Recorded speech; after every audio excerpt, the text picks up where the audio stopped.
What's going on, people?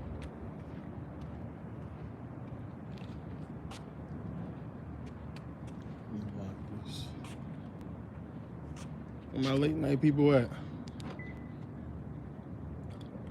Let's see, I gotta wait a minute.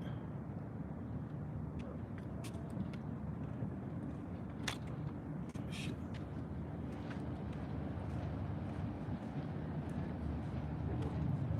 We got one person up so far.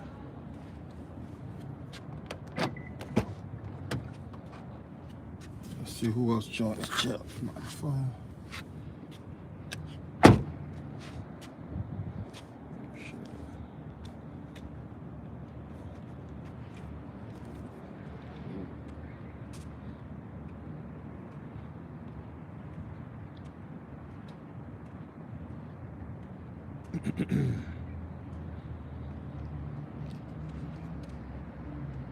What is it, like almost 1 o'clock in the morning over here on the West Coast? But what's the deal? We got 2 people in. There's probably a lot more people watching. That's how I usually go. Not too many people in the chat. Oh, there we go. Some people, what's up? What's up? What's going on, guys?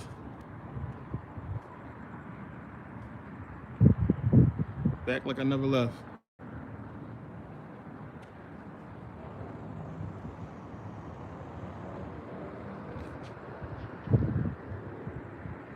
What's the deal? What's the deal?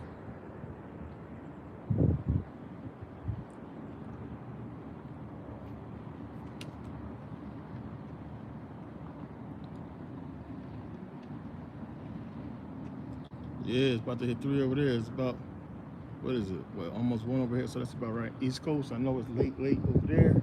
But, you know, the show must go on. People will see this later on. I just want to get into some information real quick. You know, when you go through shit, it's always haters. You know, it's always people who got their 2 cents to put in. And in this case, Christians and Hebrews who think that, you know, the Lord Jesus has spoken and is now, you know, bestowing his judgment on me, and that my, you know, my issues, my IRS issues is a result of, you know, the Lord finally, you know, putting judgment on me. Can you guys hear me, right? I got my AirPod in. Can you guys hear me? Oh yeah, it's listen. So you guys probably noticed a lot of my followers have been going down, and it's because, one, I banned a lot of people. I had like a couple Hebrew groups that was following me. I did a debate, and I'm not going to say the person's name, but it was a group. And so it was like a group chat debate type thing that we agreed to keep, you know, to our own discretion, you know. And, you know, I gained some followers from it. But when you're not 24/7 in people's ear, especially Christians and Hebrews, it's real easy to persuade those people. I think you have to be in a certain type of mindset to allow yourself to be indoctrinated by certain doctrines. And Hebrew Israelites is one of them. Like, you have to be a certain type of person, like depressed, struggling, going through something crazy for you to accept that type of doctrine. And the minute something happens, people fall back to it. So, excuse me. So, no matter what my situation is, I'm not dropping to my knees and begging no Jesus, who I know don't exist, for anything. But in any case, these people felt free to hit my inbox and basically, you know, say they're gonna pray for me and take my medicine because the Lord is, you know, passing judgment on me or what have you. And understand, my situation, my IRS situation is going to be fine. It's just a matter and this isn't the first time I've been through what I'm going through now. Like I said, I explained all that before. This isn't the first time. So I know how it goes. And I know how to fix the problem. And I did everything to fix the problem. And the problem will be fine. It's just, it's going to take some time, and it is what it is. I got to grind it out until then. But it's crazy how people will step up and say a bunch of shit about something they know absolutely nothing about, just to try to prove a point about their religion, So what I said to this person was I was going live, and they are welcome to come on live, and any Hebrew or Christian is welcome to come on live or inbox me, hit me up in my email, therealmerkabah@gmail.com, with any type of information they got, any type of proof, any type of shit they want to use to debate. We can go at it. I've been here before. I've crushed these guys so much, and they love to see anybody that's going through any type of issues, and kick a person while they down or what have you, whatever you want to call it. But as far as this information, don't get it twisted. Like, I'm still that bull when it comes to debating this religion or anything biblical. So again, every time I get into any type of debate with any type of Hebrew or Christian, they bring the same, it's like these dudes follow the same type of information. It's the same shit. And let me see. Go in the comments right here.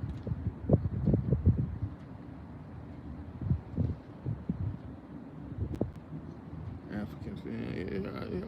Let me see. Grand Rise, what's the deal? I see some new people in here. Jews, what's the deal?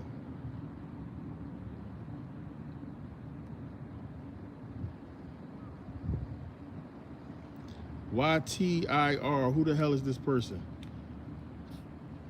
What this old head talking about? If you don't know what I'm talking about, you should be on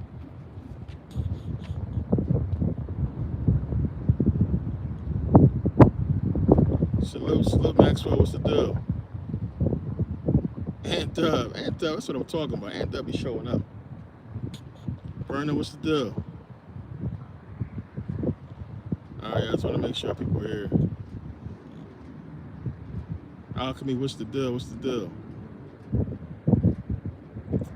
But yeah, I'm just like, I told a couple people, Hebrews to meet me here. I told a couple Christians to meet me here. So we'll see if they show up on this live. We had a little mini back and forth through email. So I told them to meet me here. Show up on this live with your information. Come in the comment section, and we can go at it. So like I said, everybody shows up with the same type of information. And let me say this, I don't know what it is with people. Like, whenever somebody goes through something or something like devastating happens to a person, why the fuck do everybody or a lot of people look at that person as if they crazy? You know what I'm saying? Like, as if the whole fucking world is falling, or like this person got the plague or some shit like that. I never understood that. You know what I'm saying? Like when somebody, like, let's say somebody step up and say, I have cancer, or I lost this, or my car got taken. It's just this, I feel sorry for you feeling, and it's like you're gonna die. It's like, what the fuck is that? It's like, yo, nothing about my situation changes who I am. Period, point blank. I'm still me. I'm still a scholar. I still have so many major accomplishments. I mean, like, please, this is like, it's a moment in time. Nothing about me is all crazy. I didn't lose my mind in no way, shape, or form. I'm still me. I'm still that boy. It's not, like, I hate when people treat you like that when some shit go wrong. Like stay away from this guy. He's going through shit. He has the plague. Leave him alone. It's not that fucking deep, man. It's not that deep. Like, soon as the 1 minute you look for support on something, even if you're selling something, people just fucking, and it's black people. And not all you guys, like, so many people came to my rescue and ran and just hit me up with comments and hit up my inbox and was just support. Like, support is support. It don't have to be financial. It's just, yo, bro, how you doing? What's going on? You good? And I'm like, yo, I'm good. Like, it's not, it is what it is. You know what I'm saying? But some people just like, they fall back or they act weird when it's a situation going on. It's not that deep, man. It's not that fucking serious. So I said what I said. I spoke about my situation. It is what it is on that. My whole thing is the people who like try to use a situation to try to make themselves look good, try to make themselves validated when like it's not even that. So I've been having a particular back and forth with a few Hebrews, Hebrew Israelites, and it's like, you know, usually I don't get into that whole situation because we know what it's about. So, but my whole thing was to them, because of the conversation we had, come to the live, put out your information, and as I said to this person, my followers will eat that shit up. I don't gotta say nothing because I know you guys know more than these guys. And as soon as they post some shit that y'all can eat it up in a fucking heartbeat with your own knowledge, I don't gotta say nothing. So I'm like, come to the live. We'll see who shows up. We'll stay on here. We'll see if they actually show up and put some information out. Because I know they're not. I already crushed these people. There is absolutely nothing a Hebrew or Christian can bring to the table as far as proof and facts for their doctrine. So to try to use my situation to validate y'all bullshit is crazy. But yeah, I'm gonna go ahead and see what you guys talking about in the comment section. Yeah, it's a lot of wind. My bad. It's windy as shit out here. It's just raining.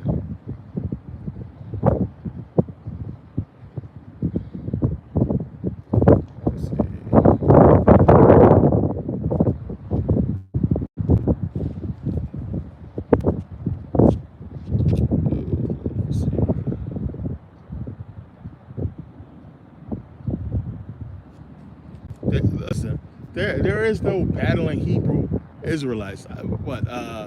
Shaka Atmos, Brother Polite crushed the Hebrews already. It's done deal. There is no more Hebrews.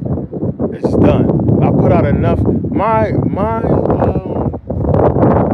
Greek mythology 3 kills the entire Hebrew Israelite doctrine. Just go look at the video.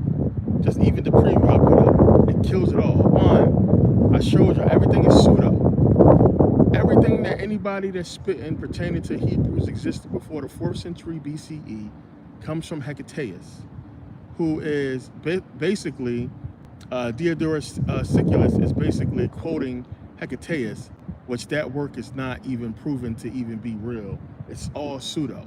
Everything is pseudo after that. We don't have anything on the Hebrews predating the 4th century BCE. There's nothing. So when a person came out and talked about the what is that? The Al Yehuda tablets, I crushed that. There is nothing. There's nothing. You guys have nothing. There's no proof, no nothing.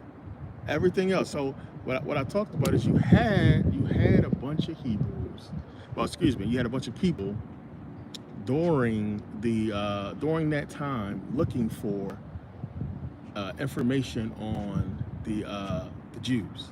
So when the information was coming out, you had people looking for trying to see who these Jews was, because it's all of a sudden it was talking about these Jews, and it was people who was trying to figure out who they was. So they documented their journey in trying to find these so-called mythological Hebrews, and that's the information we get when we start seeing scholars talking about them, but they never find them. There's never any proof. This is why Herodotus doesn't mention them, and so on and so forth. So there's never been any proof. So what I talked about with Hecataeus, that's basically where we jump off at. Him being a scholar back then, basically talking about the Jews and how, you know, who are they? He heard about them supposedly from the Egyptians, and all of it's pseudo. So we can already point to all the information and records we have. Josephus and his where he got his information from, all of it being pseudo. So like I said, when I put all this information in Greek mythology 3, try to cover up the wind, and that was enough. That destroyed all that for those who saw it.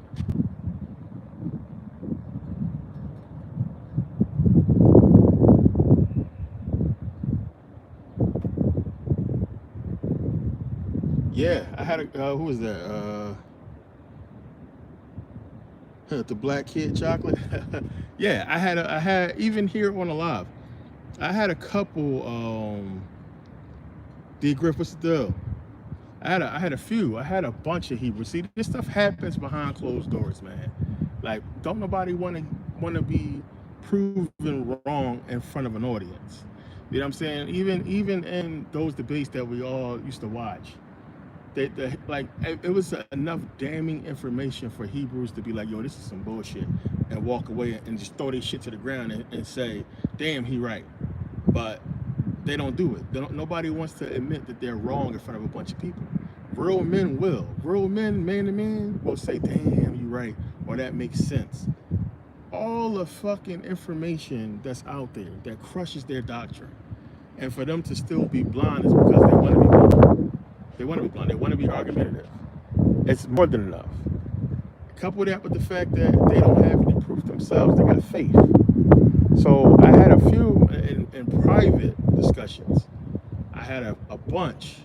I can count on I need 6 hands to count. But I had a bunch of Hebrews say, you know what, you're right, Dan, that makes sense. Oh, I was wrong. Because this is the big one. This is the big thing that get Hebrews. This is what they don't understand. See, they think that the King James Version it's like the original. Like, they don't understand the King James Version is written between 1604 and 1611, right? And this is what I was talking to the Hebrew brother about. Like, everything they come at you with is pertaining to this doctrine. And the thing is, they think it's the same doctrine as the oldest manuscript, which we don't have. It's not the same thing. So them, as I said, I told you guys this before. You read Deuteronomy 28, and you like, damn, it don't fit no other person but black people. I already admitted that. It fits black people. It's talking about black people. Clear as day. Yoke of iron, all that. So to them, when they read that shit, and to anybody else who read it, they like, damn, they're talking about the black slaves. How did they know all this? Da, da, da. You got to remember, the shit was written between 1604, 1611. Slavery was already in full swing. Plain and simple. It's already slavery going on. So, of course, they knew about the yoke of iron. They knew what was going to happen to the black people, enslavement. It's not a prophecy. It's not the same as the oldest manuscripts.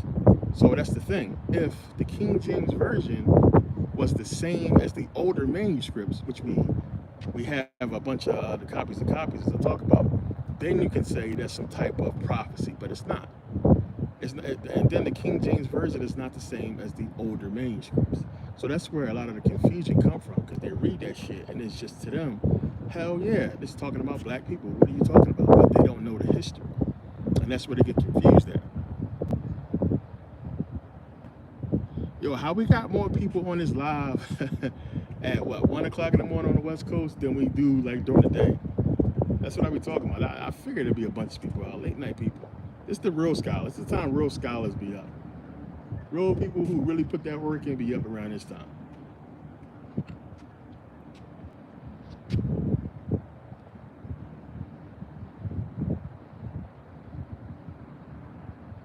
Let me see. Yeah, 1611 is not ancient.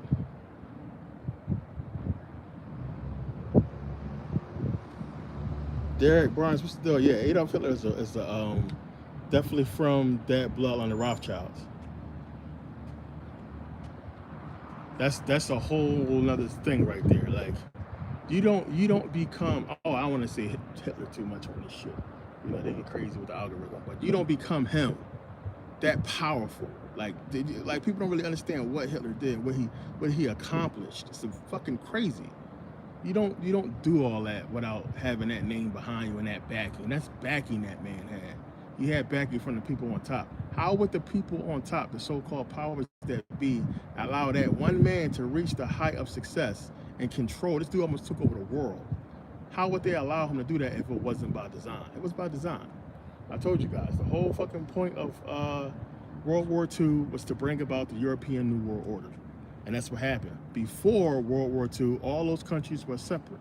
There was no Schengen Agreement. There was no EU and all that stuff like that. After World War II, that was the freaking New World Order for Europe. And it happened already. So their New World Order already happened over there. And all of them united. And you got the EU, you got Schengen Agreement, and all that happened after World War II. Israel became a nation. All that was for that. Plain and simple. So, but yeah, Hitler is definitely Rothschild bloodline. Shout out Alex in Colombia. What's the deal?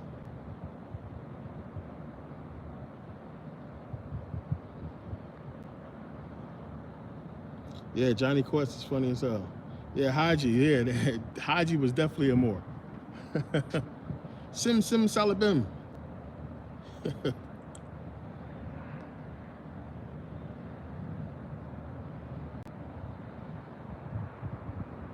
Yeah, it's like it's understandable for people to make that connection with the Deuteronomy 28, 68, Deuteronomy 28 period, and black people, the slaves, because it just is right there in that book. But you gotta remember that shit is not ancient. It's not the original. We don't have the original. We never had the original books of the Bible. We only have copies of copies. Proven fact. And the King James Version is not the same as the oldest manuscripts. And I broke that down in the video. I showed you guys in Greek, when I read it out in Greek, what it actually says. Deuteronomy 28:68 in the King James Version, talking about, going back to Egypt on ships and all this stuff. The Hebrews love to speak that verse because they try to make the connection between America and Egypt, because the dollar bill has the pyramid on the back. So they're trying to make that connection. Say, oh, Deuteronomy 28:68 is talking about, us going back to Egypt, and Egypt is a metaphor for America. All that is bullshit. Deuteronomy 28:68 and all the older manuscripts, as I read to you guys in Greek, is talking about kids. It's talking about children. It's not talking about no people going back. It's plain and simple. They don't read Greek. And they don't even fucking read Hebrew. They don't know what the hell they're talking about. So they're stuck in the King James Version, and they want to believe the King James Version is the true version, when the King James Version was basically created from all those other, received texts, Masoretic texts, Textus Prescriptus, so Vetus Latina, Latin Vulgate. That's where it came from. And it was changed, it was edited a whole bunch to give us the King James Version, which is why they call it the King James Version. What does version mean? People know what version means. It's a version of the Bible. The other books, and I showed you guys, 16 Bibles before the King James Version? There's more than that, but I showed you guys 16. So what the fuck is going on? Y'all can't get it right. Which version are we supposed to follow? Version, excuse me. So yeah, I had Dre, what's the deal? Yeah, my bad. My bad with the wind, guys. My bad with the wind. I got the earpiece in. It's gonna probably be even louder if I take it off. But I'm trying to stay out of these swirls. Let me get over here, but I don't want to be by the wall. I might have to go downstairs.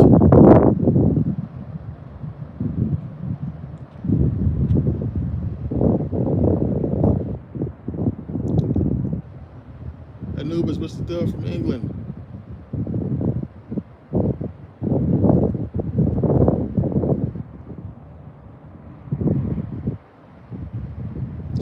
Yeah, I feel you. Yeah, like the algorithm is nuts, like. But it's a good question. But to keep it real, there's so many videos about Hitler that's on here anyway, so they don't really care. It depends on context, like, what do you talk about on that? It's a good question to ask. A lot of people have questions about it, because if you actually look online for people who got cable and you start scrolling through the guide on cable, you see a lot of World War II shows, a lot of freaking glorification of Hitler we see in so many different doctrines. So we already know how much they promote him and talk about him. So it's not it's not uncommon for them to be talking about. Jeremy, what's the deal?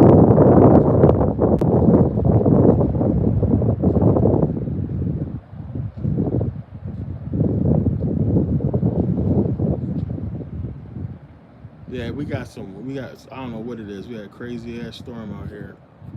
It got real windy,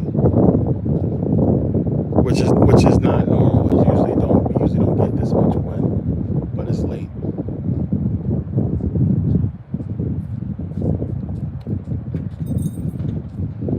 Josh Riggs, what's the deal? D Griff, hell yeah, pick a load more. Yeah, I want to stick around. I want to see if these guys. I told these guys I was going to be on 12:45. I just want to see if anybody pop up and say, "Here I am." We going. I like arguing with the. I mean, I'm not gonna say arguing. I like debating with these Christians and Hebrews, because even still, no matter what, whether they accept, the result of the debate or not, you still put that information in their brain. And in the back of their brain, it's kicking the shit out their ass. It's kicking them every fucking day, like, damn. And at some point, they're going to have to accept it. And that's what happened to the people that's real with themselves. At some point, they accept that shit. Because the stuff that, you know how hard it is to be a Christian and really follow that Bible and truth? And then you got this knowledge kicking the shit out you every time you get up and try to be a Christian. And it's like, I don't got to do this dumbass shit. It ain't even real in the first place. That's what happened to a lot of people. And then out of spite and out of not wanting to be proven wrong, a lot of people keep following what they follow because they don't want to be proven wrong. And then, so in public, they throw that whole Christian, Hebrew, cloak on. But in private, damn well they ain't following that shit. I know damn well they ain't following that shit. I know how that shit go. These people some bullshitters. And I know that. That's why I come at them that way.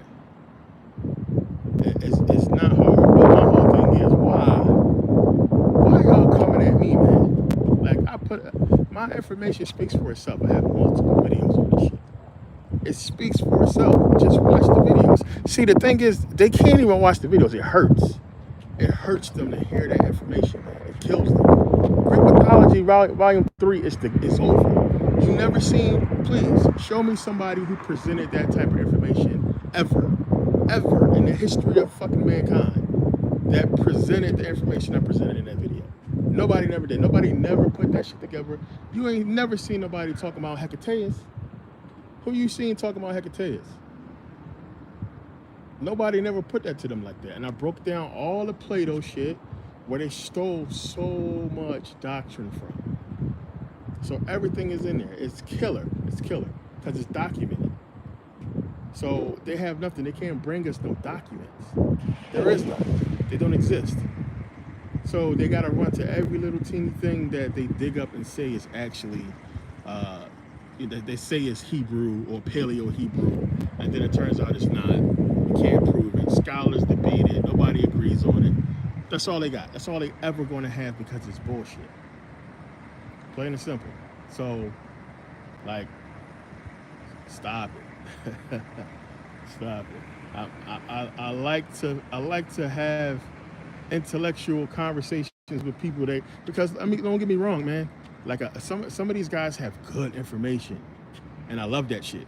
If you come to me and you got some good information, it's like, damn, this is actually good, because there is, like, as I always say, there's a lot of evidence for the Bible.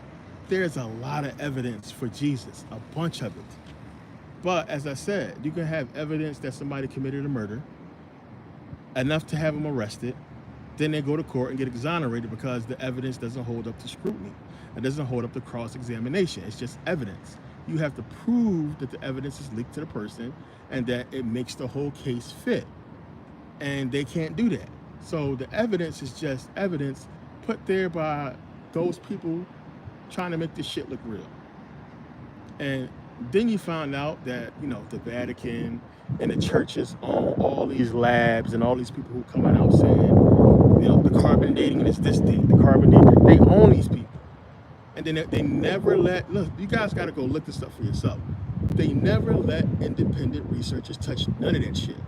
It never happens. Remember, the independent researchers wanted the Dead Sea Scrolls. What happened? They never got their hands on it. And then the people who tried to give it to them, what happened around that time? I talked about this before. They fired those guys. And then now it comes out later on that all the Dead Sea Scrolls that's in every museum around the world are fakes. I showed you guys that proof, that information. Fakes. I showed you guys how for a long time you had a whole ring going on with these antiquities dealers that was putting out fake artifacts, selling them. The fact that they were selling fucking pages of the Dead Sea Scrolls should tell you it's bullshit. If it was actually real, you know how much those pages would be worth? They was just selling them. People got them in their house thinking they're real. They fucking forgeries, they fakes. Like all that shit. So there has never been any concrete proof ever concrete proof 100% about the existence of Jesus Christ being validated or the Bible being validated. Never. It's just that simple.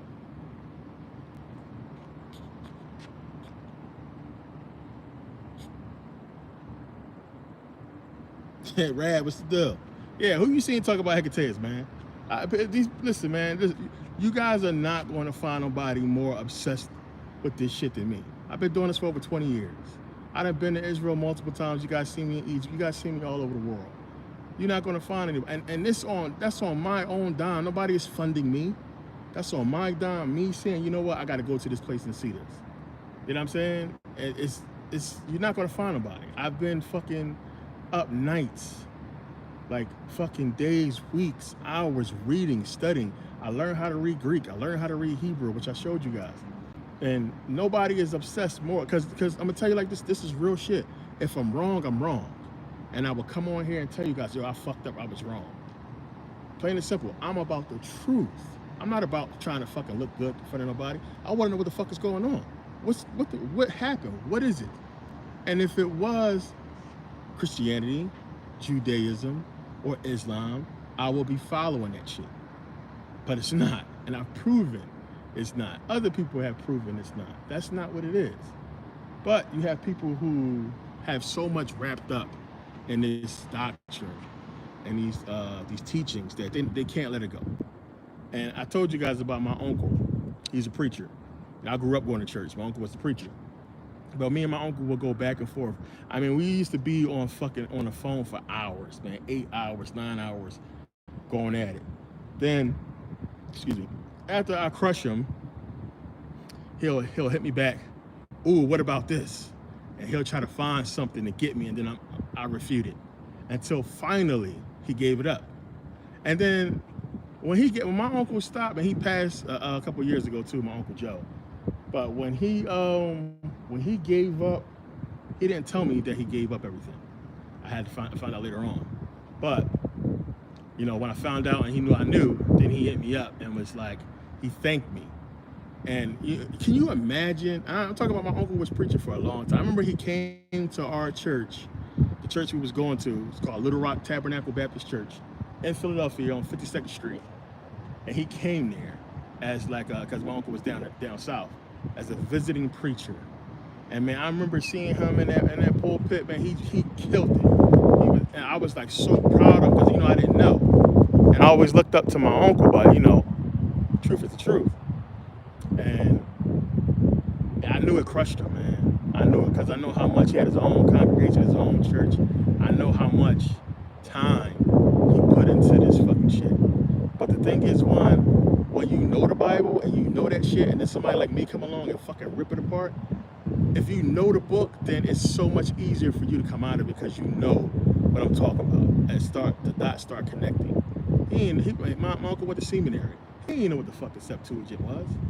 He didn't know about Vetus Latina. See, when they start talking about Latin Vulgate, Vetus Latina, they go straight into St. Jerome, and they try to make it look like this big, beautiful thing, and they leave out the fact that St. Jerome completely changed the Septuagint. And everybody was pissed at him about that shit. He changed it. And then they don't teach all that. It's just, this was the book, and, you know, Latin and all this, and you teach this way. And then they never teach them to teach us the Bible book by book. You never been in church, and the preacher said, we're going to start this fucking week on Genesis, then we're going to keep going. He has to make up a sermon based upon current events. Remember, because the ones who got that 501c3, they signed paperwork saying they can't talk about certain shit in church. So they got to have a sermon. The sermon has to be dictated around something that's going to get them more money. Plain and simple. And then it's not even that. Sometimes it's just something that makes sense or fit with the people. but it's never about the history of the book. It's never about the book itself. It's always about the sermon, about some shit that got to do with why you broke. Whatever. But, you know, it's a lot of people who got questions, and you know, they hit me up, and when I got time, I entertain some of these questions and these emails, and the people who I see who got good, valid questions that I can see where they're missing, I'll answer them. And then sometimes that turns into, well, you don't know what you're talking about. Well, show me. Oh, you don't got no proof. And then, you know, we go back and forth. Let's see.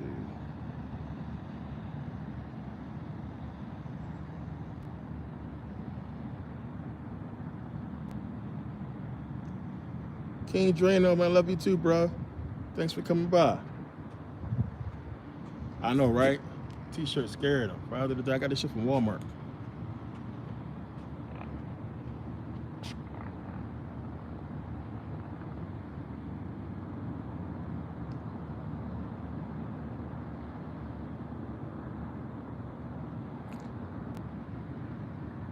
That Black Chuck, I appreciate you, man. Yeah, listen, by the way, you guys already know. Been saying this shit for fucking like a couple weeks now. Link is in the description for Blackamore's lecture. So I got a bunch of you guys here. Make sure you guys grab it. $24.99. Grab that shit and support. It comes with, it's the Blackamore lecture, the live lecture. It comes with the first Moore's DVD. It comes with the entire Saturn Satan series, including the new one. It comes with the entire personal economics series and the entire stock market series, which you guys know is like $60 each one. So you get all that and more for only $24.99. So grab that shit. Grab it now before the price go up, and support. Grab that shit. Stop bullshitting. $24. Grab it. I appreciate you grabbing it too, big guy. I appreciate it.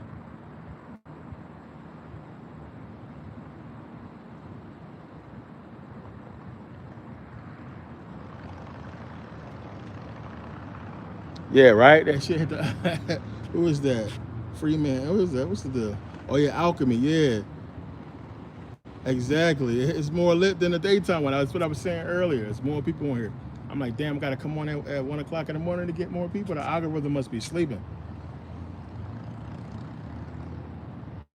The stock market series is about the actual stock market, but also about the history of how we got to certain points in the stock market. So it's not only going to give you stock tips and everything like that, it's going to give you history as well, because I always give you guys history. I can't talk about shit without going back, but it basically gets into some cool shit about why certain things are that way and the history behind it. Also showing you about the market. Like if you watch the first one, then you'll understand the rest of them is kind of sort of the same way. But yeah, it's stock tips as well, what to invest in, especially stock market final, because you know everything's getting ready to change after this election as far as with stock. You guys see what's going on. It's a lot coming up. What the fuck just happened today? It's a lot of crazy shit happening lately, man. It's just how it is. Trump running his mouth about more shit. Kamala Harris she keep making herself look bad. She's losing a lot of followers, but it's always some shit, man. This is WWE, plain and simple. It's a circus.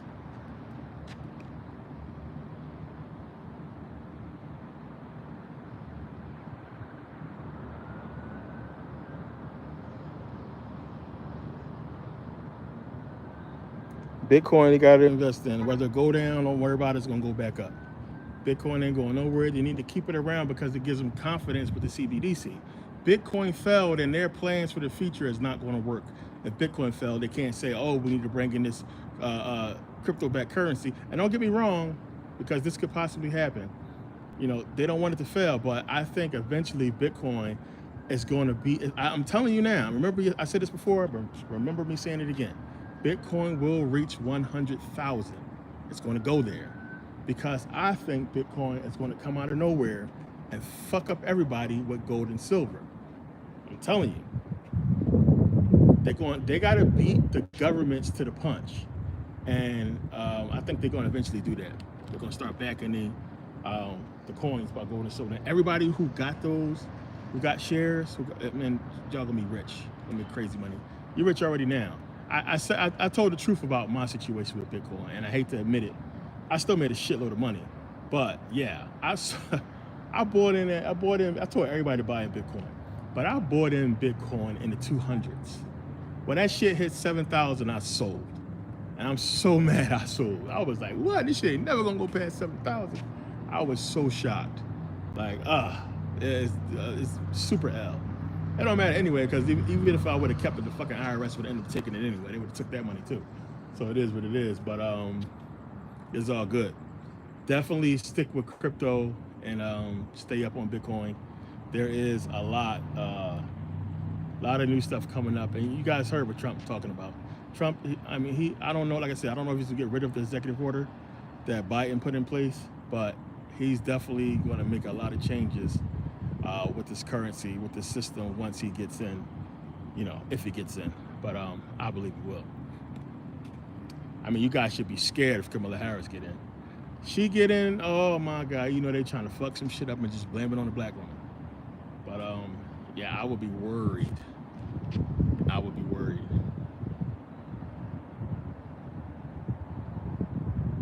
Yeah, it's supposed to cut interest rates and everything, and banks supposed to start lending more, and it's just a bunch of bullshit, man. It's just something that's going to give more excuses to why we're going to have a collapse. Excuse me.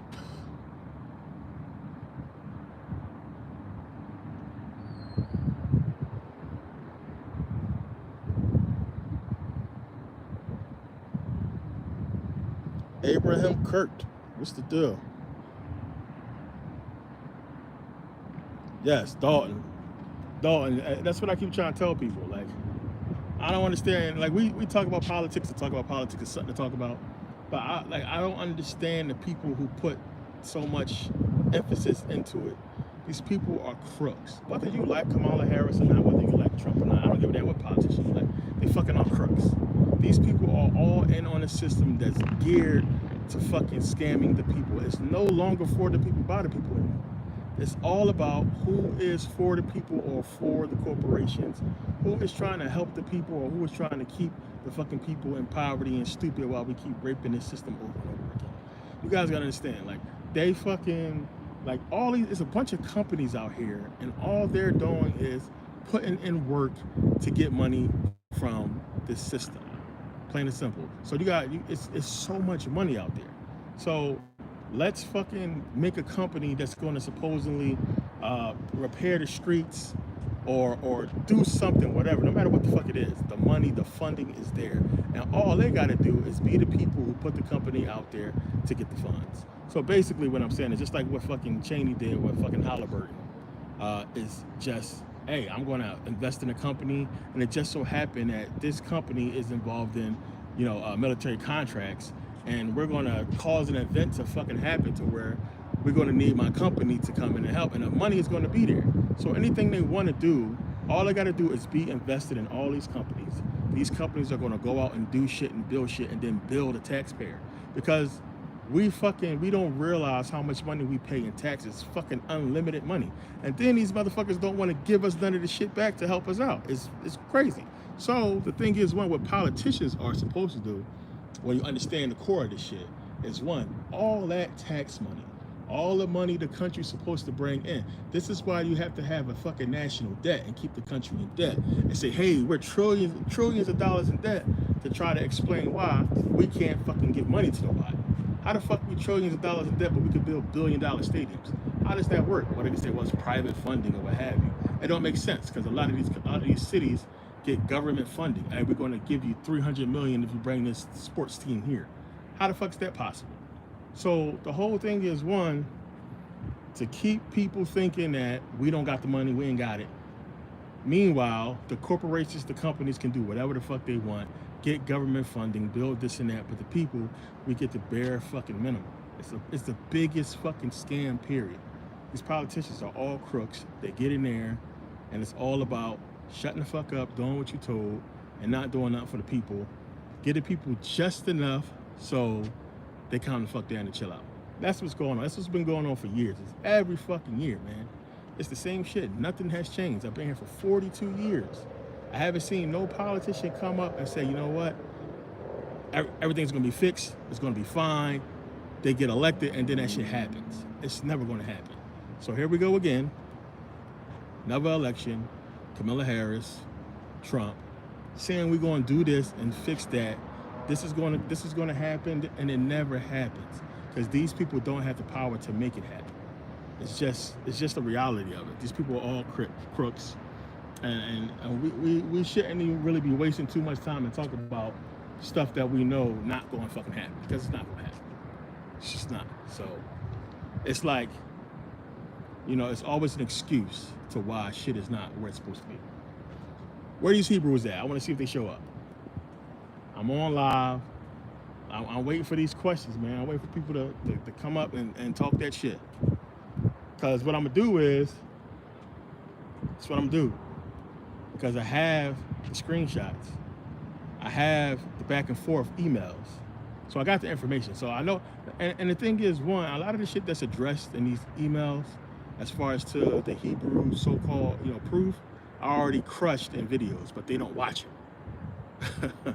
They don't watch it. The $12.99 link down because I added what, like 8 more videos to it. I added a bunch more videos, so that's why it went up. But still, the thing is, when it was $12.99, why y'all ain't buy it?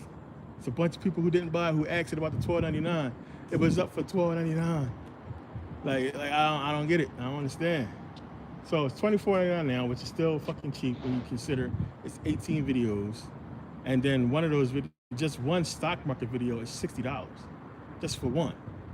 The stock market videos is money. Like, you gotta understand, like, that whole series is fucking priceless. So again, what, 18 videos, $24.99. Support, grab it, get it out the way before the price go back up, and then people gonna be complaining about that shit. But yeah, let me see.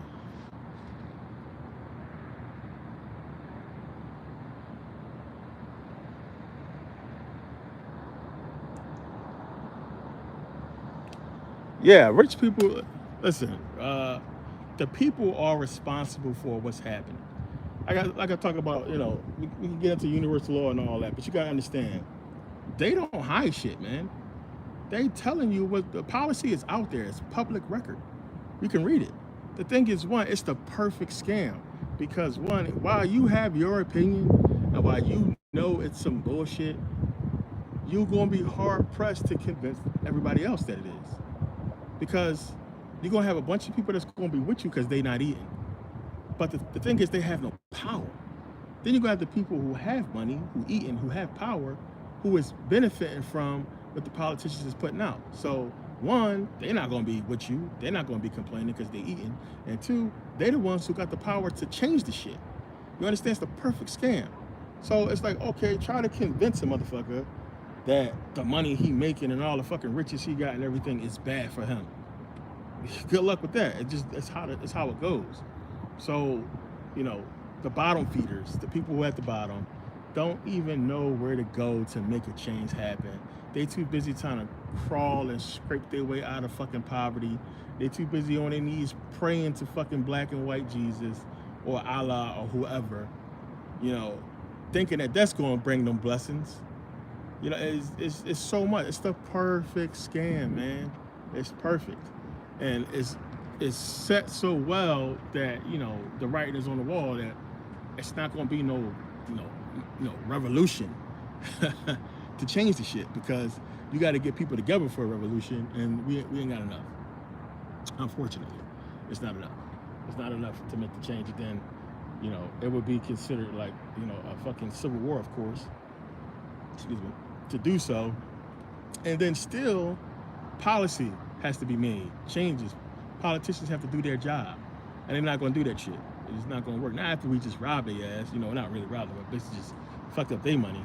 But they greedy. They got more money than they need, and they just don't care about the people. It's not about that. And then you got to go deeper into the whole thing.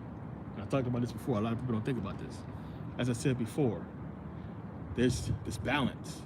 There has to be poor people. There has to be rich people. There has to be balance. They can't pass any fucking laws that's going to make everybody equal. There's no balance to that shit. You have to change the entire society. which they will. But as I said, you got to think about it. If every able-bodied person who is able and old enough to drive could drive, we would be fucking, there'd be traffic everywhere, it'd be traffic for days.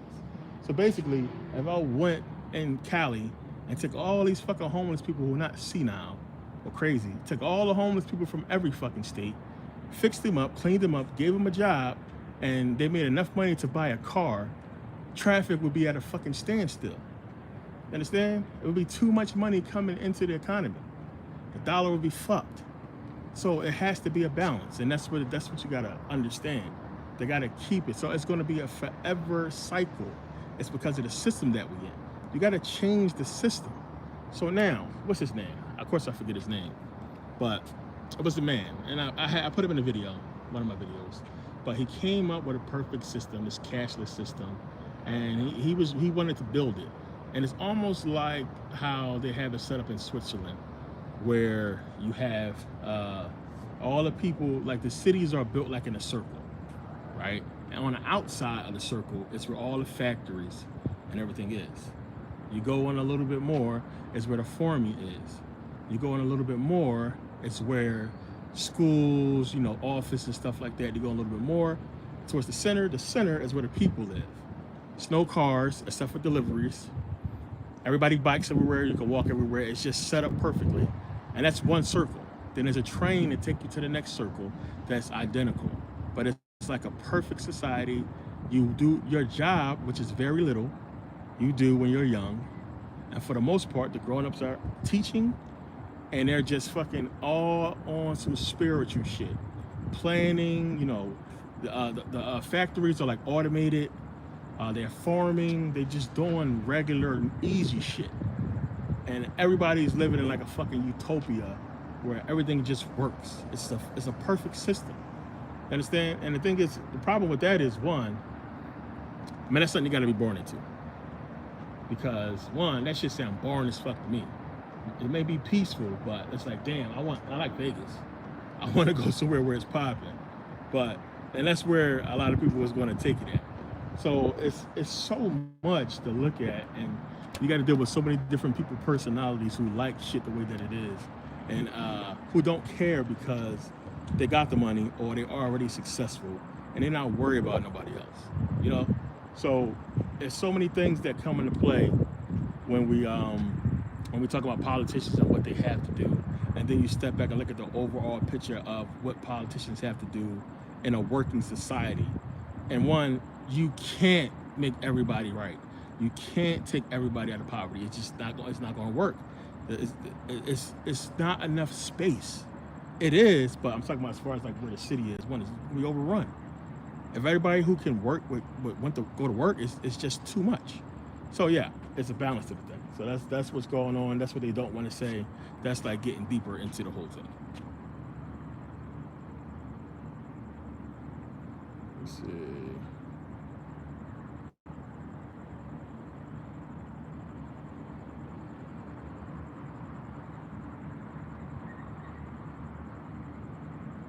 Yeah, Chad. The Amish got a good system, man. The way the Amish work, I mean, it just makes fucking sense. One, I mean, people are going to have skills. We're going to teach these skills to the young people. And then what is the basic need, the basic stuff that we need as a people? We need to be able to eat, right? We need to have a roof over our head. We're going to take care of that. You need to know how to farm and make the food, grow the food. So, like, the basic shit is real easy to take care of. It's real easy. Food, shelter. Like, that's just fucking easy. Then what? What's after that? You have the woman who taking care of the kids, raising the kids, cooking. You have the kids clean, and it's like a system, but that system works for them. And the problem with that is they don't know shit. They don't know nothing. They just know that system. So you've seen, it's like a whole TV show with the Amish people that leave Amish town. What happened to those people? Why did they leave? What happened to them? They saw TV. Every single one of them who left, they left because they saw TV. TV fucked them. So when they looked at TV and seen rock and roll and all these people having fun and parties and shit like that, they seen what they was missing out on versus their boring ass fucking life. you know, it was like, hell no, it's a whole other world out there. There's a bunch of shit going on, and these people are allowed to do this, and it don't seem like God is killing these people for having fun. So I want to go have fun. And it's funny that we talk about this now. I was just at the I was at a market, and a woman was talking about this. Well, the cashier, how she just got her ears pierced at 24, right? Because her dad was a preacher and he wouldn't allow her to do none of that shit. He said it was the devil, all that. And she was just talking about how she got her eyebrows done and ears pierced and all that. She just now got them done after having to wait till she was 24 because of her parents. That's the type of shit these people grow up in. And then they see the outside world and what's going on. And they go, and the ones who, you know, fall for the temptation, they go and they take it, rightfully so, because you get one life, one fucking life. And imagine spending that whole fucking life Amish. Hell no. There's no fucking way, man. It's too much out here. The world is too big. It's too much going on. And kudos to those Amish people who woke the fuck up and got away from that shit. Because cool is straight how it is, but it's so much going on in the world. And another thing is, people think that if we had this, you know, utopia, we would somehow lose fun. That shit wouldn't be as fun. You know what I'm saying? A lot of people think that it would be boring. It's just like, you know, a lot of us, we have a yin-yang. Some of us, we like violence. We like to see people getting their fucking brains blown out. It's just something to it. We all have that shit. Everybody want to see a little bit of carnage. Everybody want to see a little bit of destruction. And that is fed by just like frustration or what have you. And the thinking is, if we had this utopian society where everything is good and everything is right, that everybody would just adjust to it. And it's just not true, because we are good and evil innately. There's no way around it. We all do good and evil things. That's the balance to it. It's like fucking Smith said in The Matrix. They designed a perfect matrix, but everybody kept trying to wake the fuck up from it. Remember, he said that to Morpheus. He was like, yeah, we designed a perfect world, everything was good, but everybody, the people, the programming didn't work. Entire crops were lost because people kept trying to wake up because it was fucking horrible.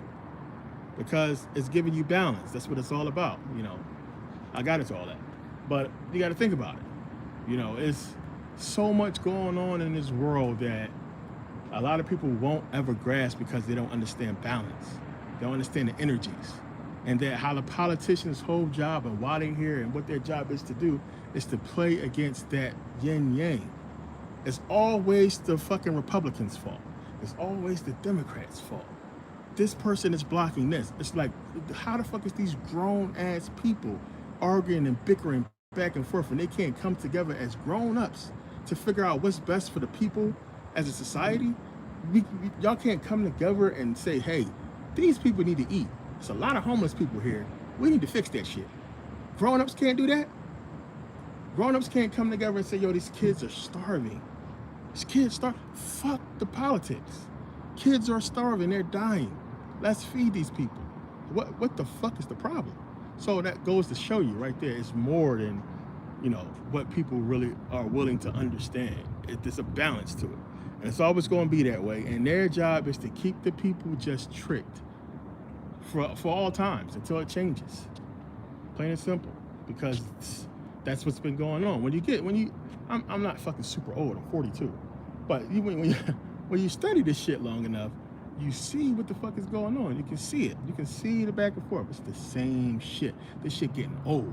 Imagine a motherfucker owe you money that every time you go to them and you ask for the money, they keep telling you the same shit. I mean, after fucking 42 years of them, like, you're gonna be fed up. 42 years, then you ain't gonna make it 42 years. You done killed their ass. Like, there's no fucking way. It's the same shit. And it's like, what happens? You gotta deal with life, work, bills, kids, what have you. Then your generation passes and another generation comes and the system repeats itself. It's just how it is. It's way more deeper things going on than just Republican and Democrat.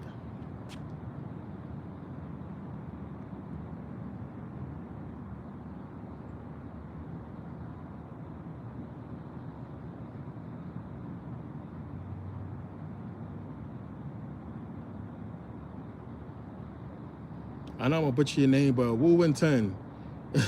Woo win. Woo woo. What's the deal, brother? I appreciate all your help, man. Good to see you back on the line. I'm out here late. I appreciate you.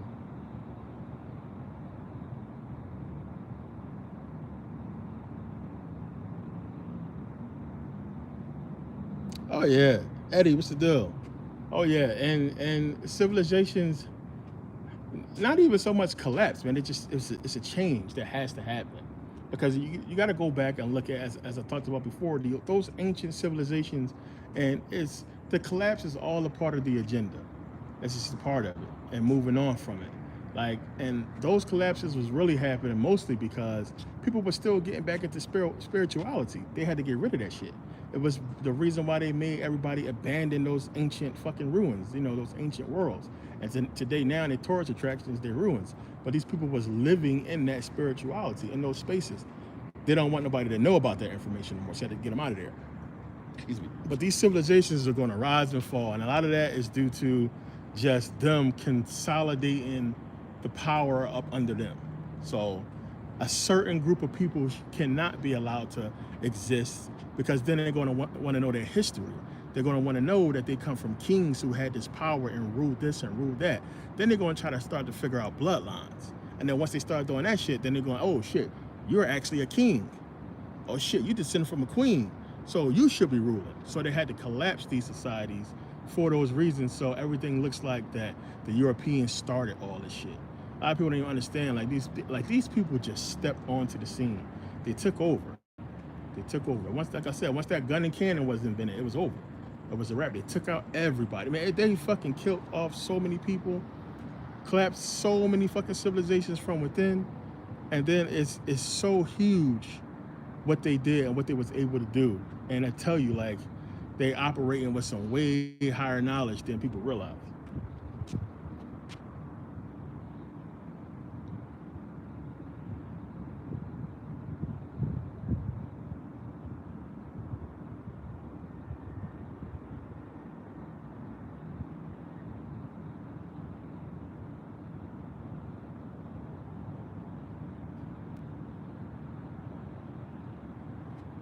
Yo, y'all on here late.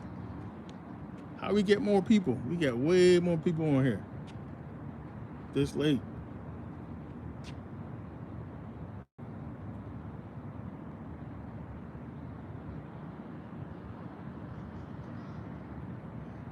Where these Hebrews at? I'm waiting for this debate, man. I expected some of them to show up, like at least the ones that was in the inbox. And who was that had, I forget his name, who was here last time, who brought up the Al Yehuda tablets, and did the whole video on the Al Yehuda tablets and completely crushed that. So I was expecting more of those guys to show up for this, because they talk so much shit. And again, like I said, like I tell you guys to like not really debate with these people, but if you got the information, put it out there, because like I said, it sticks in the back of their head. Like, it's no way it won't stick in the back of their head. They're gonna remember that shit. You put it out there, especially if you got scholarship, you know what I'm talking about. If you got that information, you put it out there, it's gonna crush them. That Hecate shit killed them.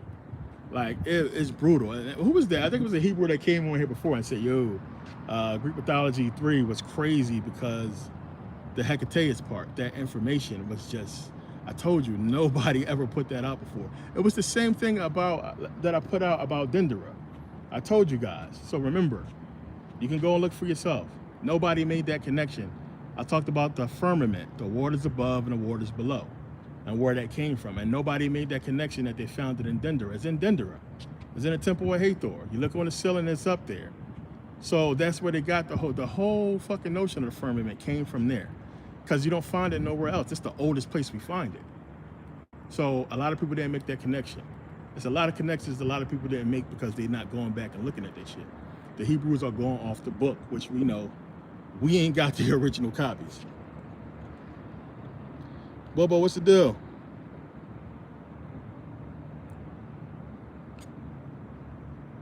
Who else in here?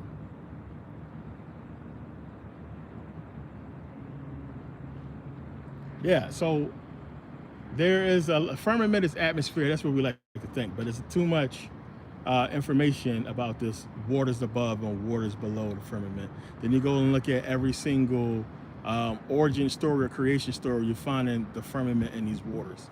So we talked about the waters of Noom from Egyptian creation story, and how we have the waters below, which would be the ocean, and the whole metaphor is the dark abyss. Waters above, same thing. So we look up, we see what? Dark space.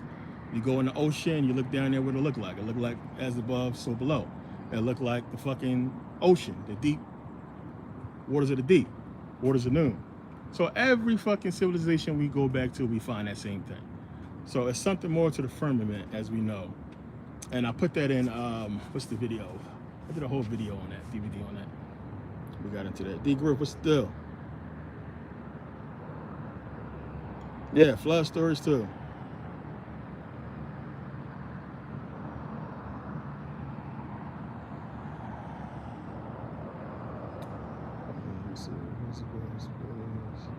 Yeah, man, cause yeah, SETI, yeah, D Griff, yeah, SETI be killing them. This is why I said that. Like, I don't know if a lot of these guys didn't see those debates. Like I said, it's hard for them to watch that shit. But you guys remember, like, those debates was brutal. Especially the ones that Brother Polite did. I mean, it's just more than enough to crush him.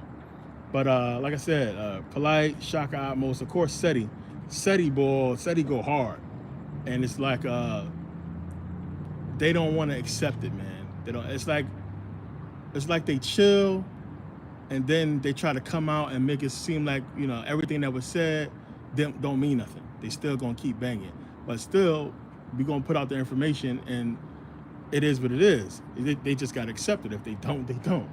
But my whole thing is, you know, why y'all coming at me? Like, I put my shit out there. My videos is online. Like, stop coming in the inbox. Like, come on here. Like I said, I don't gotta say nothing. I know you guys take care of it. I don't gotta say shit. These guys ain't got no information. Same shit.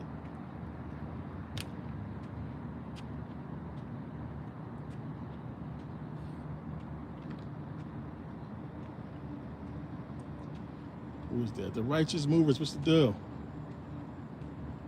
Yeah, SETI be going hard, man. I used to be watching SETI rolling. Like, he don't be playing.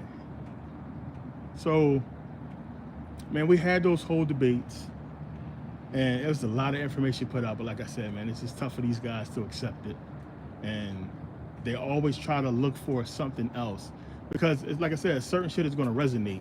And the thing that does resonate the most with these guys, of course, is the fact that we don't have any proof of the doctrine. It's like we don't have any manuscripts that predate Septuagint Greek or the 4th century BCE. There is none, because they didn't exist. So yeah. And I hope a lot of you guys, I mean, I'm talking a little bit cryptic, so I'm hoping a lot of you guys is here, follow my work and my research, so to make it make sense. Mostly everybody here seen everything, so you guys know, but if you're new, then it just might sound a little bit cryptic, and apologies on that. But I got enough videos online to help you come to the right information.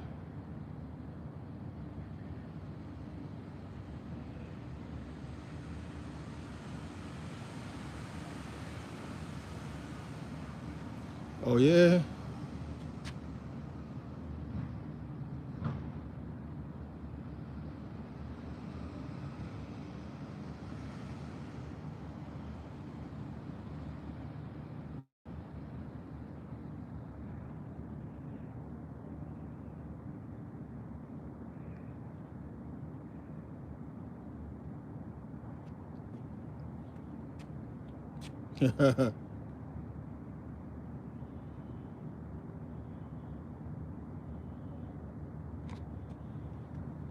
Yeah, it's like I said, it's understandable. It's understandable. Like when I read Deuteronomy 28, like, because I read it a long time ago, but like in my mind it was like something is going to explain this, because I couldn't accept it either, because I was like, damn, like it fits. There's no way around that. So like I said, I understand what these guys are talking about. Deuteronomy 28 fits nobody but black slaves. It don't fit anybody else. And even white scholars have said that, like, damn, it's crazy how much this fits. But again, if you know Greek, if you read Greek and you read Hebrew and you read the older manuscripts, then you see what happened. And again, that's why they call it the King James Version. It's his version. And he was commissioned to, by the Protestants, the Puritans, to do this whole translation, because as I talked about what happened with Mary's copy and them wanting to be, they didn't want the Bible to be left up to interpretation anymore. But it's deeper than that. It's deeper than that. When you really understand, it's the Masons knowing what they're getting ready to do as far as the new world. Them coming together on all that. That's not a fucking coincidence that Francis Bacon coded the book along with Amor, as we talked about, and edited the Bible, the King James Version. They knew what they was getting ready to do, so they hid everything in those books. So it's not only do we have the hidden Masonic knowledge in there that is cryptic, that's hidden in there. The book is controlled. It's controlled. It's set up the right way for people to get sucked into it the way they are and be indoctrinated by the book. But the history of it doesn't hold up to scrutiny. It just don't hold up at all. So again, when you go through the information, we can't find none of it valid, none of it tracing back to the older manuscripts. It's not the same shit. We don't even got the entire Deuteronomy. We don't even have it. So we have Deuteronomy 20. I showed you guys in Codex Sinaiticus. So in Codex Sinaiticus, which is the oldest complete, and I hate when people say it's not the Ethiopian Bible. The Ethiopian Bible is the oldest complete illustrated Bible. Illustrated Bible. You see, it got the pictures and everything in there. It's not the oldest complete. The oldest complete is Codex Sinaiticus. And then you would have Codex Vaticanus, but it's missing a bunch. But we don't have all of Deuteronomy 28. We don't have all of Deuteronomy in the older manuscripts. So that tells you, and I showed you guys, but that tells you how much they made up and put in there. And all that stuff with the yoke of iron in Deuteronomy 28, that's the shit they made up. So it's all made up. It only exists within that version. So you go back to the older manuscripts, you will not find it. And I proved that. I showed you guys. So that should tell you enough right there.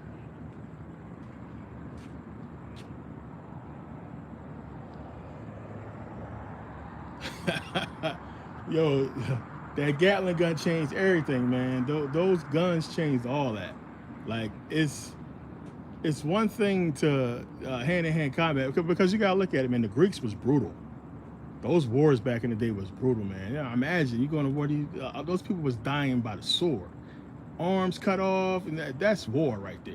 That's man to man. But there was no fucking match for those Africans, man. And then it became more than that, because then it was about trade. And then when you already have a people that's leading in trade, that's controlling everything because they own the soil that produces the most resources, so they running everything, that was the problem. So that had to get done away with, and that shit was business. A lot of that shit was business. And they made so much money off of that, getting rid of the major competition in trade, and that allowed them to make so much money at that point, at that time. Excuse me. Where we at?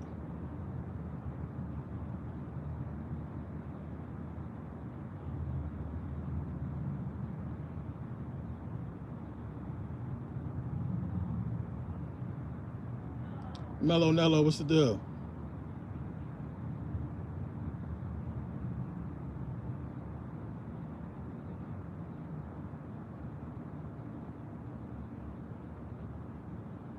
Yeah, right? Free man. Missionaries, merchants, then the military. That's a fact. But that's how they came.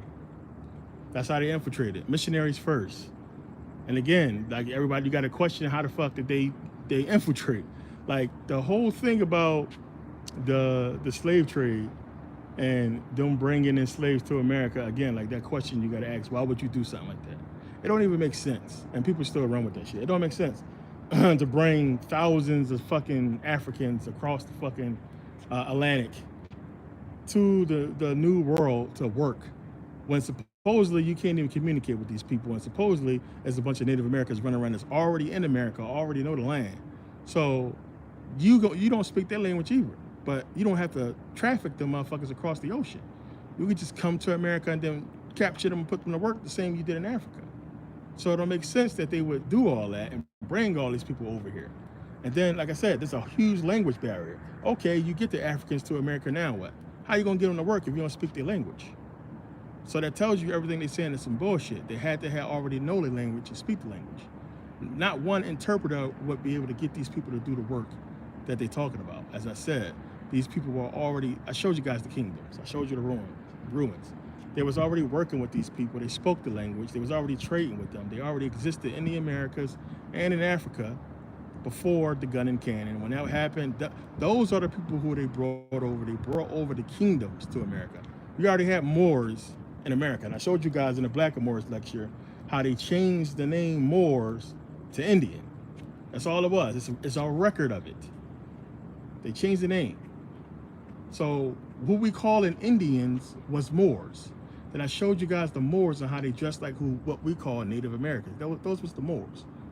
They dressed like that already. You already have Native American tribes who wrote books. Talked about this before on these people. So I mean, it's just a lot, man. They had to cover up everything. Everything got covered up, but it's revealing itself every fucking year, man. The proof is out there. So many people wrote about it and talked about it. And when you guys really dig into these books and start researching, you're gonna find all that shit out. But I already put it in the video, so you guys will see everything.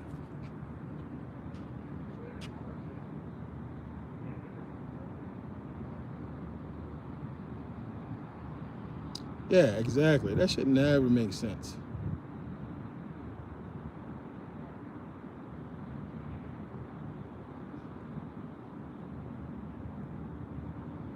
Let me go back.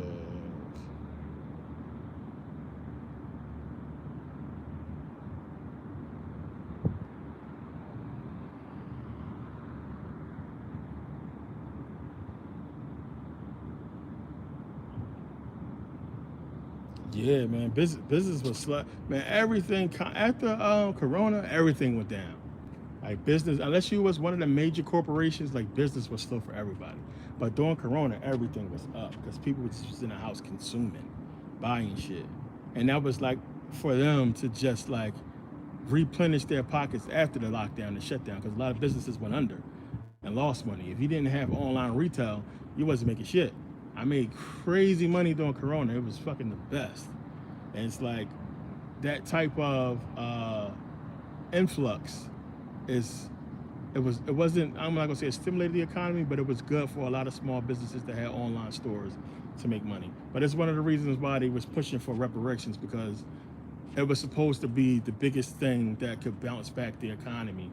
But now they have all these other plans, and then now you have crypto, and it's just like so many other things they're looking to try to bounce the economy back. But everybody is still pointing to reparations as one, right and a wrong, that's one. But two,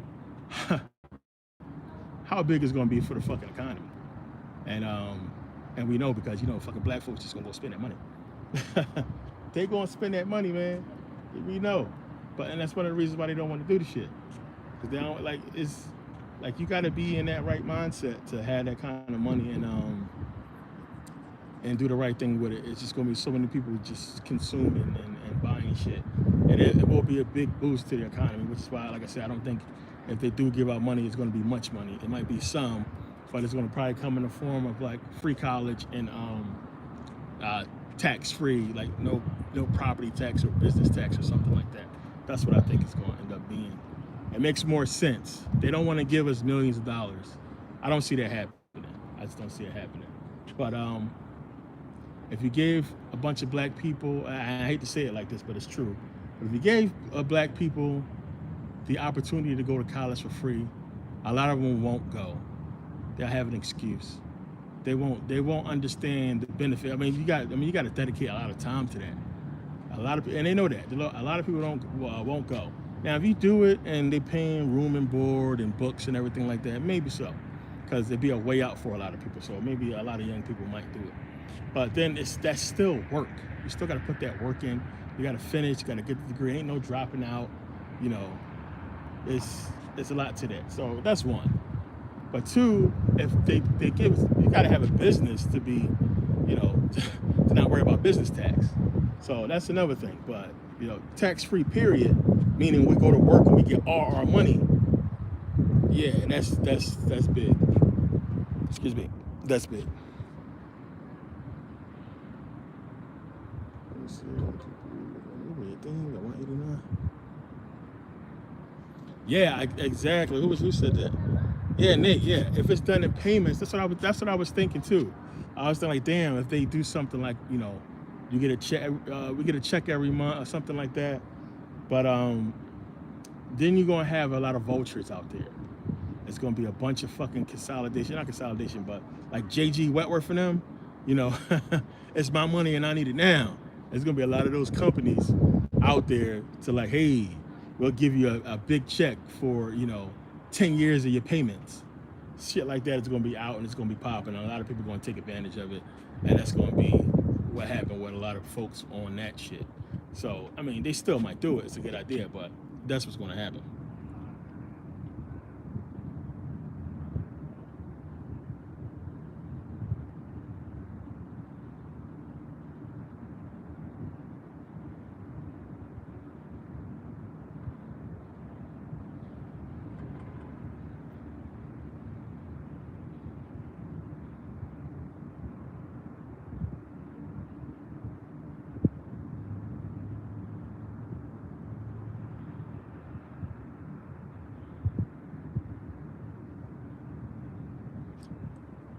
Lucky Crimson, like you at that point, it has nothing to do with the overall point of reparations.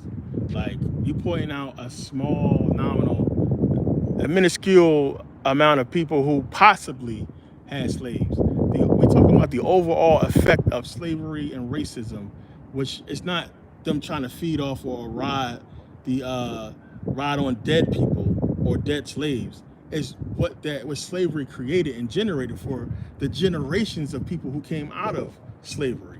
It's not about that shit. And none of us living right now were slaves. No white person living today owned slaves. But we can prove 100% that slavery contributed to the condition of African Americans to this day. Because out of slavery, we get racism. Racism, bigotry, and everything that follows that is the reason why black people are in the condition that they are in. That's proven fact. Proven fact. The fact that we had the government allow redlining and pay these companies to make sure we're going to give you a bunch of money, just don't let no black folks live here. Don't let black folks buy homes here. A lot of shit like that. We couldn't get mortgages. We couldn't get funding for a lot of shit. So we can go back to slavery and look at one, all the corporations and companies that exist today, billion-trillion-dollar companies that exist today because of what their ancestors did. The leg up, like, do you not understand that? Like what these people, what the wealth they was able to pass down because of slavery, and what we couldn't pass down because we couldn't even do it. Everything that happened with, I mean, we're talking about Black Wall Street, we're talking about civil rights. It's so much. It's not people trying to ride on the backs of fucking dead people. It's what's right. It's what happened to cause the situation. Plain and simple.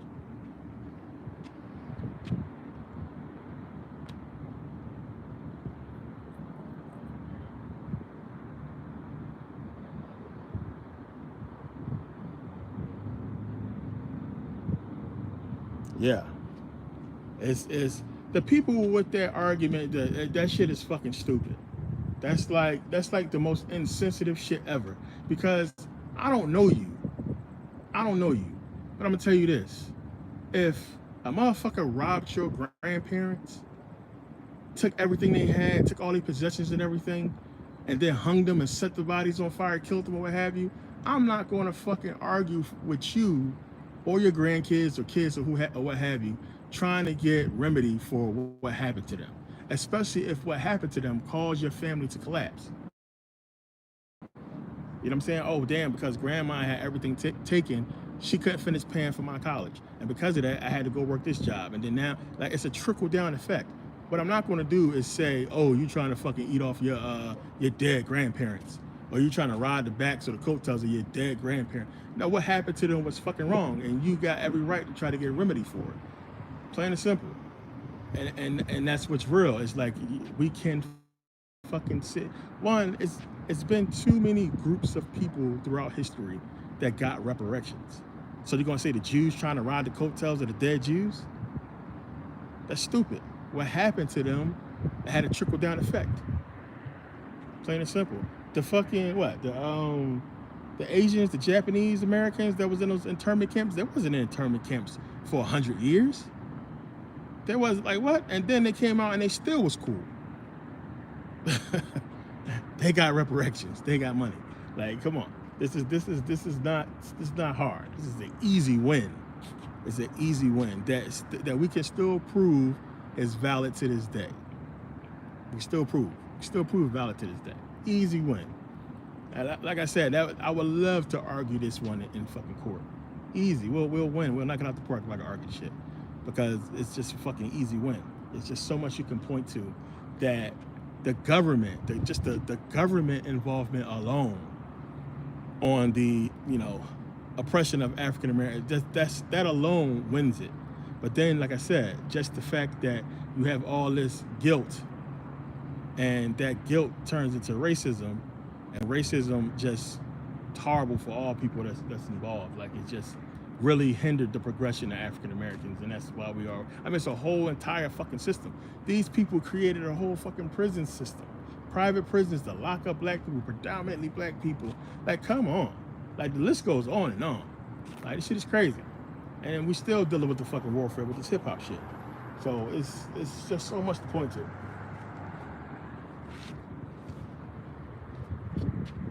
Let me see.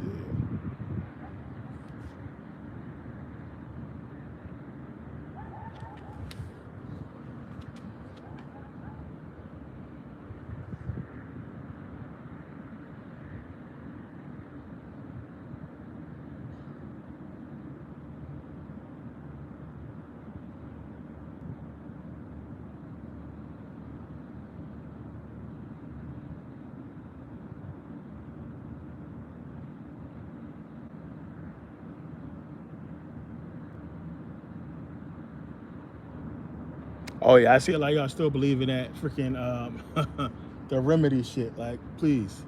Like, you know how many people went to jail trying to fucking use the status change and all that? That's why, like, think about it.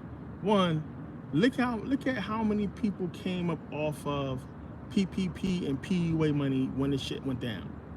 Look at that, right? I want you to look at that shit. Think about what I'm saying.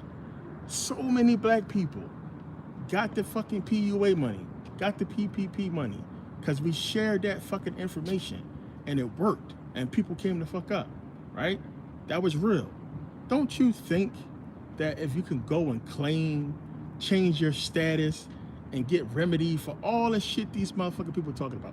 A for P, V for P, oh, your social security number is a bank account, you can get all these millions of dollars the government got to give. Are you fucking kidding me, man? Do y'all really believe that shit? It's bullshit. So many people went to jail trying to claim that bullshit. It's bullshit. One, you're talking about trying to trick a people out of a system that they made. You think it's some loophole that you could just go in, oh, I'm going to file for this. Let me stop saying I'm black and say that I'm a Moor, and then they're going to give me this money. Where that worked at? Show me where it worked. Because if it worked, just like how we fucking all start getting that money, PUA and PPP, everybody would be doing the shit. It's bullshit. It's a lie. I'm telling you, I did all the research on it. I looked at so many cases. These people went to jail for trying to fraud the fucking government. It's bullshit. It don't work. It's a lie. Now, it makes sense and it fits, but let me tell you where it fits at. If you're fucking white, if you're white, but this is the remedy, this is what they'll give you out of it. They will let you out of the Social Security. You understand? Because understand this. Understand what I'm saying? And remember, this is written, that they told these people this. When white folks got a Social Security number, they became black people. Game over.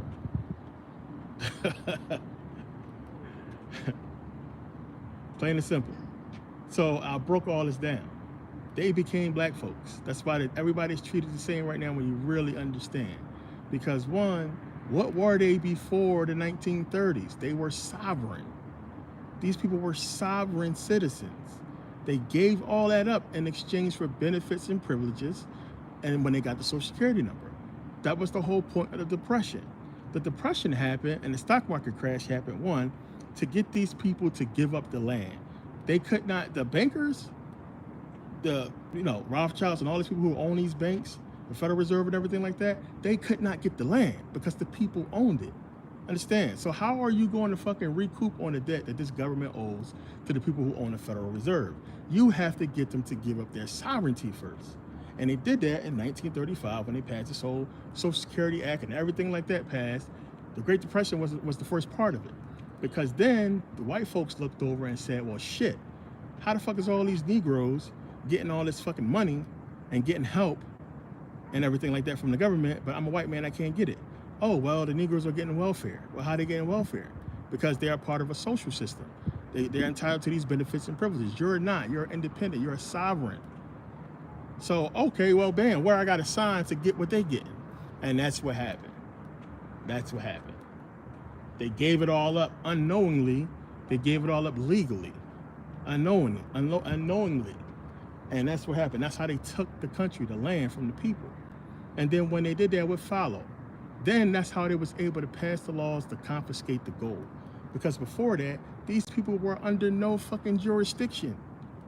How the fuck are you gonna confiscate gold? Think about what I'm saying. This motherfuckers passed the laws to say, hey, you have to give us your gold. Where that worked at? What fucking Western you saw where the people gave up their gold willingly? And I say that because, as I said before, remember, in the Westerns, they can go out in the street, have a duel, shoot the person in the street. The person that wins that duel is not going to prison. Whereas today, let you have a duel in the street and kill somebody, you're going to prison. That wasn't good. That's not just the Western. That's how it really was.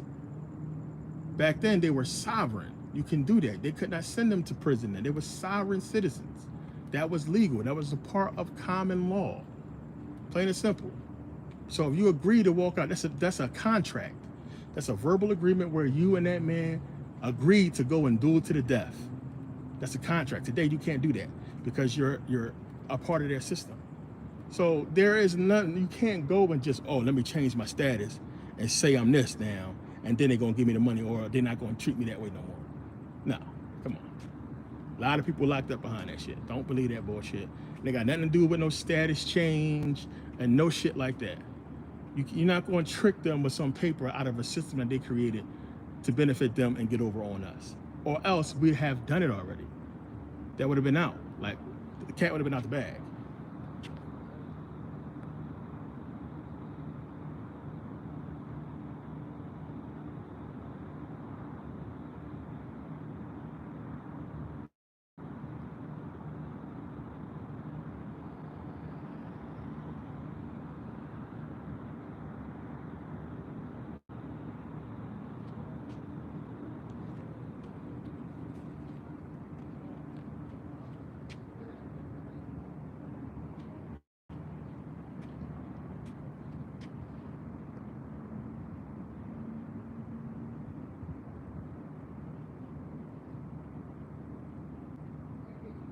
Yeah, maritime law, the law of the water. I know what you're talking about.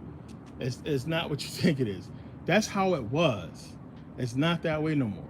And that's the beginning of it and what they use. You understand? Maritime law, the law of the water. It makes sense. Jordan Maxwell broke that down all well. That's what a lot of people get their information from. But it's not that way anymore because that's like before sovereignty. That's basically what they did to us. So yeah, we living by it's the law of the water, and there are legal ways around a lot of it. But again, you would have to be addressing them differently. You know, you can't go in there, excuse me, and these are the people who you see do this and win because they're really sovereign. So one, you gotta understand, if you're sovereign and you claim sovereignty, you gave back everything. You don't have no social, none of that, because you gave it all up. That means you also gave up benefits and privileges, and the only thing you're entitled to is equal protection under the law. That's it, nothing else. So yeah, if you understand the law good enough, you can walk in there and say certain things, and get out of it and get away with it based on common law. And that's what a lot of these sovereigns do. They're going in there operating off common law, understanding the trick that these systems is using in court to get over on us with international maritime law. We're not on the water. That's why when you go in court, it look like a ship. And when you step on that ship, they got you. Remember, you got to go step across that bar, and you step on the ship. Basically, that's what it all represents. You're on the ship now, and the captain, who is the judge, you under his jurisdiction.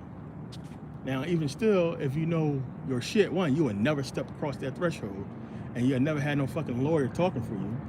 You won't even get that far. One, if you know what to do, you could put all that shit into court before you even have to step foot in court. One, as soon as you see these so-called, and there's so many videos out there, we see these dudes go right to jail, these Moors, the guys who go to court with all that shit. As soon as you step foot in there, they got your ass. So your plan better be 100% before you step in there. The ones who know what they're doing is not stepping foot in court, man. You can submit all that shit before you have it there in court. Remember, I went to law school. You can submit all that shit, and you don't got to show up. Like, as soon as you step foot in there, they got you. You just agreed to meet there, and you on their turf. So, depending on the situation of what y'all in court for, you can get out easily or you can't. But all that shit still will have to come down to you being a sovereign, and then you're not entitled to no benefits and privileges. So what would be the point of that? One, you can't have no social, you can't have no bank account. Where are you gonna put your money at? You have to trust somebody who got all that to hold your money. You can't get no job, you can't work, because you can't fill out a W-4, because you don't have social. It works if you're already stinking rich. You know what I'm saying? But then if you're stinking rich, what are you gonna do with the money? If you try to go build something to do something with the money or invest the money, you can't do it. You're not entitled to it. You gotta hope you have somebody who you can trust well enough to handle all your business affairs for you while you run around sovereign. But then again, once they do all that shit now is attached to the system. Now, suppose you and that person don't get along or something happened. They own all your shit. So you got to think about that. Trust me. If all that shit was real, I don't went through that shit. If all of it was real and true, I would have did it a long time ago. I would have been to that shit, especially how much I know about it. And I looked into the shit because I was like, I want this. The fuck I want to be normal when I could just claim sovereignty. And then I'm not even going to get into why that's not possible and why it's difficult for black people to do that shit. It's just so much to it.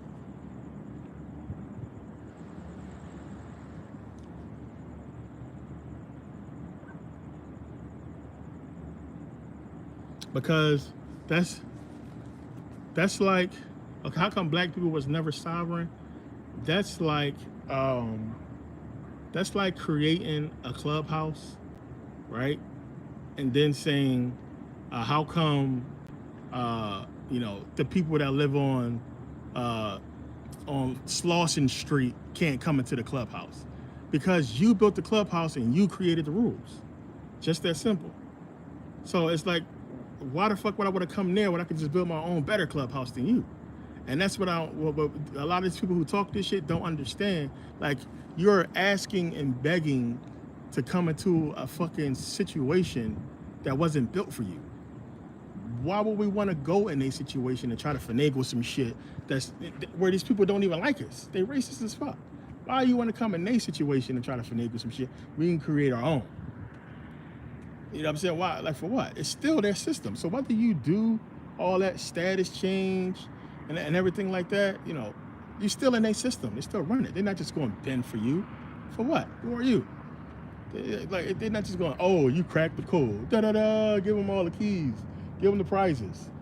Nah, knowing that all you're going to do is tell other niggas and niggas going to file a suit and then we're going to be on top. You understand? You see how that works? That's why that's not true. You step in there and be salty as hell like all those other people who stepped in court and end up walking out of there in cuffs, or got that fucking letter saying, hey, you try to defraud the government out of funds by sending a fucking treasury these fucking checks and everything to pay your bills. It's gonna get you for extortion. Like I done seen so many horror stories. So many horror stories. People People who tried this shit, it did not work well. But you gotta understand that that was the case a long time ago, and then it was the case for sovereigns, for white folks. So what was that? I forget what case that was. Some of you guys might know. It was the case. I think it was the whole case with for the slave, where they basically said that a black person is not cannot be sovereign. You know, it's just so much with that shit. Like, they call it Black's Law for a reason. It's the reason why everything happened. All these police units and all these new laws happened once the slaves were free. They already prepared for it because they knew they was going to put us in a system where they was going to control us, and we cannot be equal. Because think about it, you talking about freeing the slaves, and then to, you know, the normal look of it would be we're the same as white folks. Oh, we just freed the slaves. So what are white folks then? So if black people free and white people are free, then they equal. They both free. And they didn't want that shit. They didn't want us both having the same type of identity and freedom, because the white man felt that it was more free than the black man. They shouldn't be looked at the same. So they had to separate the two. And that's what they did. They separated it. And it was never the same. But again, time passed. Wounds were healed. Everything was cool. And again, I showed you guys pictures. Like, it was no fucking segregation or issues or problems. Even as early as the 1920s, remember when it was going to the soup kitchens during the Depression, I showed you guys the picture, it was black people in line with white folks. Then you fast forward to fucking Jim Crow, that wasn't happening. But how come it was happening in the 20s? Where they was cool to work, serve, and eat with black people, all of a sudden we had this Jim Crow South and everything like that. So it's a lot that happened. And like I said, we know everything changed after 1913. Once they got in power, everything changed. But I'm telling you now, like, it's not as simple as changing your status and saying, hey, black means death. Stop calling yourself black and things will get better for you. Stop that. Stop that. There's a lot more to it than that.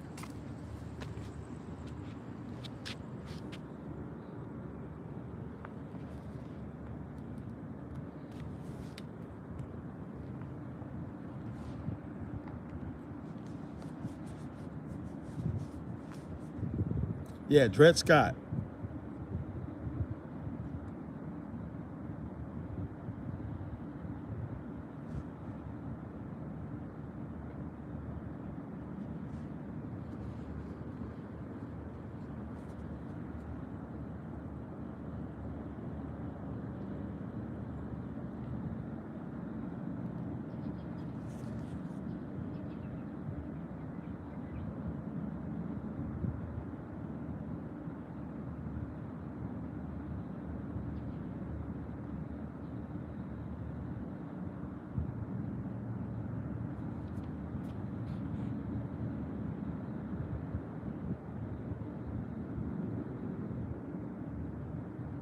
Oh, that's dope, Jehudi.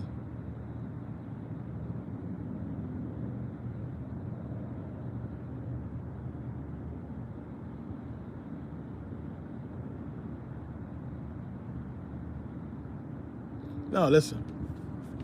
Lincoln had it. Lincoln had it all right, man. Lincoln knew what the fuck they was trying to do with us and what he needed to do to fix everything. All this shit is about the money. We all know that. It's about the fucking money. I'm talking about as far as us getting established. They crippled that. So when Lincoln made sure we had a bank, we had Freedmen's Bank. Now, if Freedmen's Bank job was, if it would have succeeded 100%, it would have gave us what we needed to equal or even surpass white America. Because then we had a bank with a bunch of money in it that was going to finance black people and black endeavors. And he understood that this is about business. If we let these black people who are also intelligent, and in a lot more cases more intelligent, get to where they need to get business-wise, excuse me, we would have ate this country up a long time ago. We'd have been on top a long time ago. And then we've seen that with the progression of Black Wall Street, when those white folks looked over there and seen the success and was jealous as shit because they ain't have no fucking skills or talent. We had all the fucking skills after slavery. We was working for them. We was doing all the fucking labor. We knew how to do shit. We had skills. So only thing they knew how to do was fight.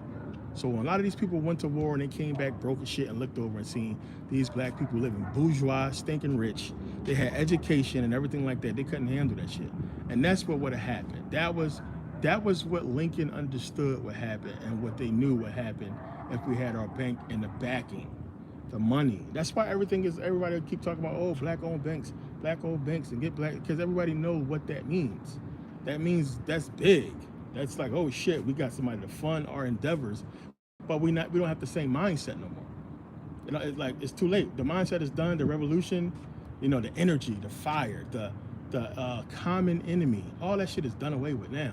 Now black people just want to shit on other black people. Now black people just want to see another black person down so they can talk shit. And that's how it is now. We fucking crabs in a barrel. So it's not gonna work the same way. It's like it takes too much, man. It's too much. This is why I try to talk to the individual, as I said before. I'm not about this whole black revolution. I know it's not gonna happen.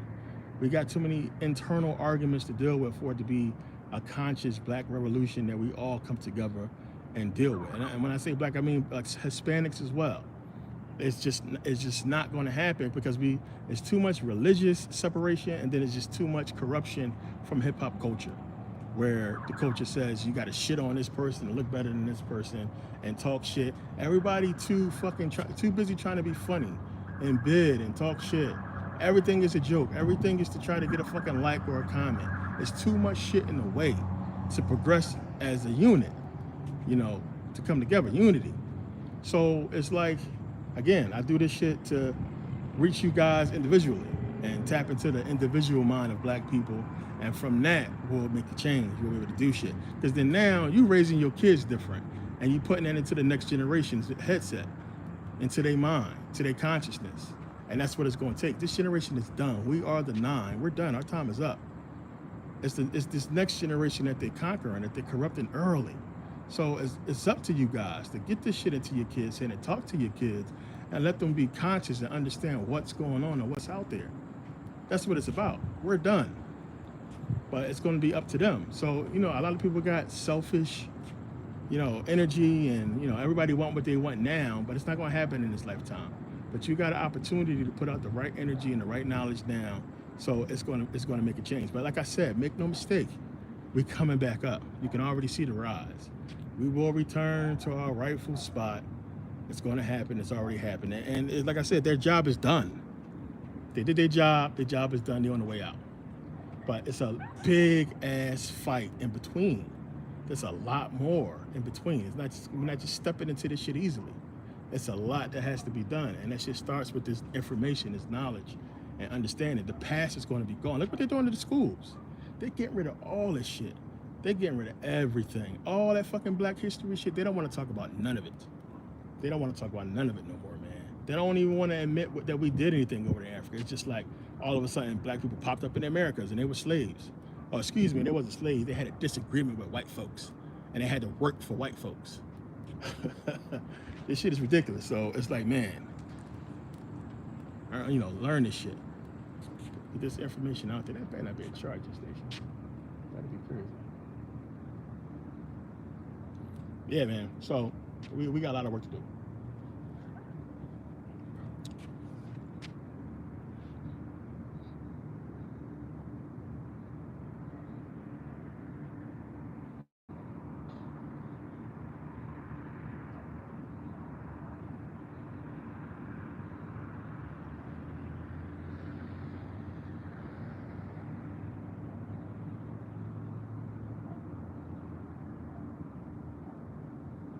Yeah, it's what is over there? It's like 5 over there, 5:38 over there on the East Coast. 2:38 in the morning. We've been on for a minute, man. Y'all showed up. We had this the most we had in a minute. Most people.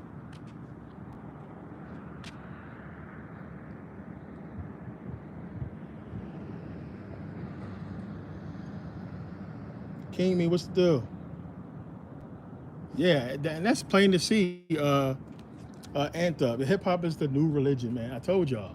I said that shit a long time ago, man. That's like hip hop and just popular culture, TV and everything is the new programming. Back then, it was books, it was plays. Remember, I showed you guys the Greeks.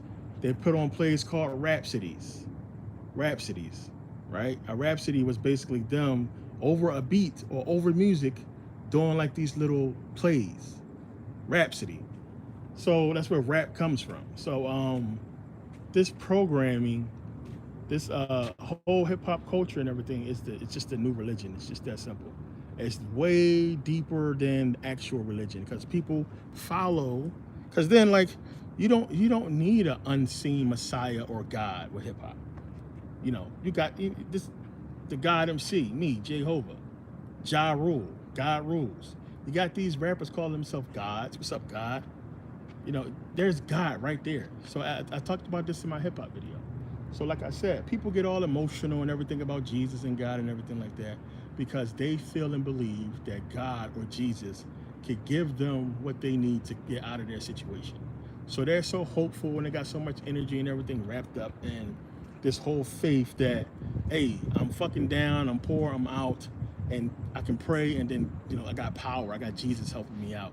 Whereas, damn, there go Jay-Z, he got all the fucking money I would ever need to get out of my situation. So you're looking at somebody that's in the physical flesh right there that can take you out of your situation, and that's where the energy comes from. You feed off of that energy, like they feed off of that. As if that's why everybody want to take a picture and touch these people, as if touching them is going to bless you or they're going to somehow take you out of your situation. It's just like that's the whole mentality that goes along with this shit.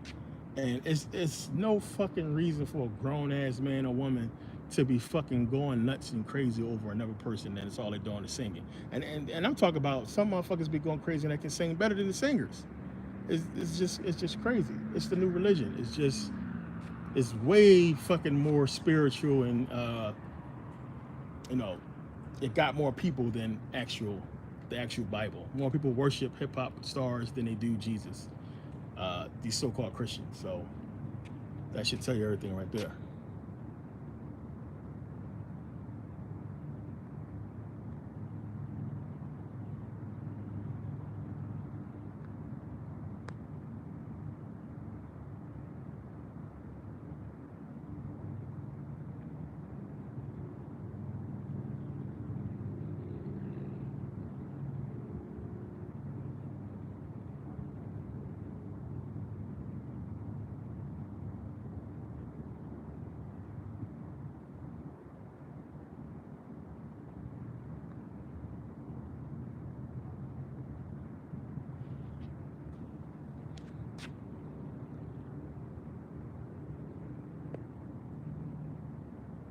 Yeah, it's a lot of people who choose to see the the bad part of what's happening to black folks and not see the good parts and not see the writing on the wall. Because if your whole ideology is geared towards the downfall of black people, I mean that's what you're looking for.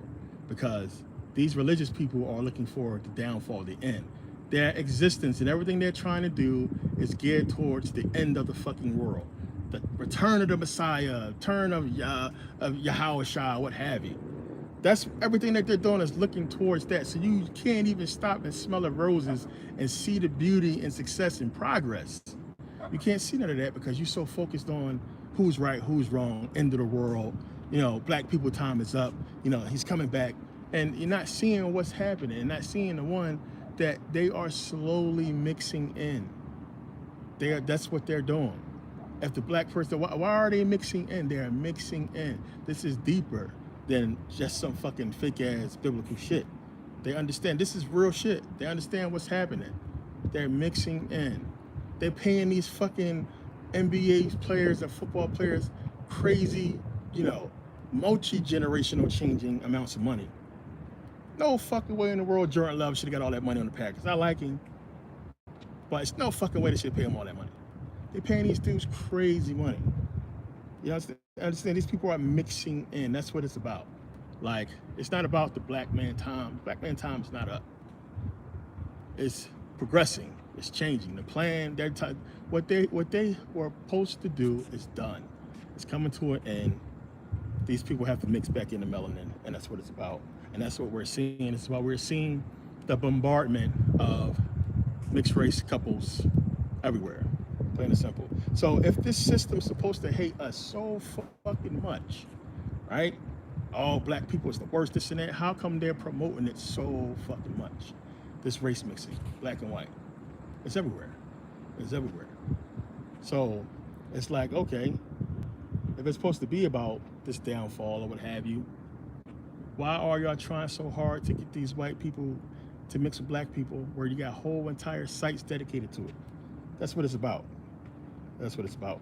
Ain't no Jesus coming to part the sky. None of that shit is not happening. It ain't happening. The man never existed, no matter what name you want to call him or what color you think he was. There never was a Jesus Christ. Jesus Christ is you, and that's the metaphor. He is your consciousness, plain and simple. God is your all-powerful subconscious. You cannot come to the Father without the consciousness, yourself. No way to get to the subconscious without the consciousness, plain and simple. The disciples represent the 12 signs of the zodiac, 12 disciples, which represents all of us. It's just so much. Easy as day. To think a literal Jesus exists is just fucking stupid. I don't know how people can believe that shit.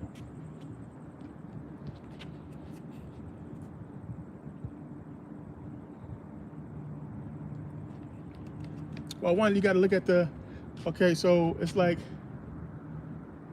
I mean, everything happened. I mean, this wounds. Everybody got fucking deep wounds, and we're upset. All the racism and everything that happened that we fucking deal with as black people. And it's like I said, I can understand why a lot of black people don't like white people, just because of the history, right?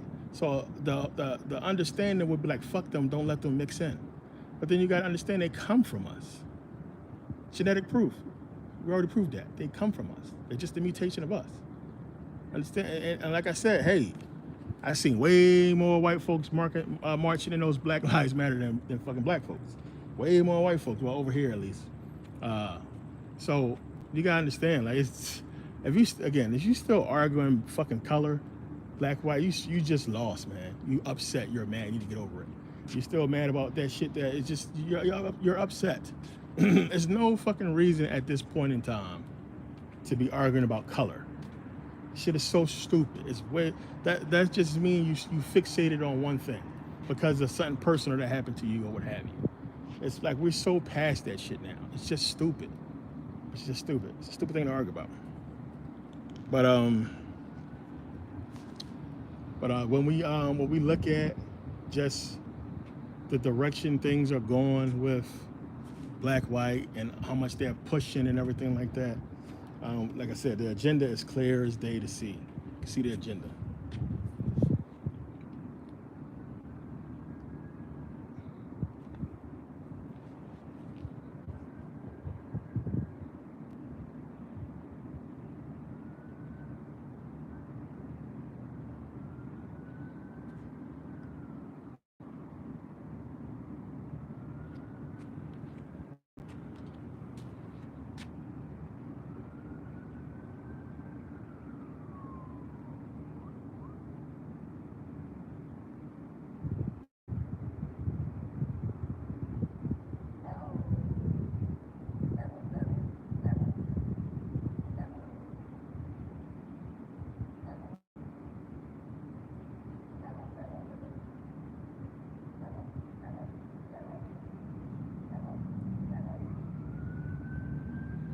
Yeah, make sure you guys grab it. The link is in the description for Blackamoors. I've been pushing this shit for a minute. So it's not just, like I said, Blackamoors. It's all the videos pertaining to that.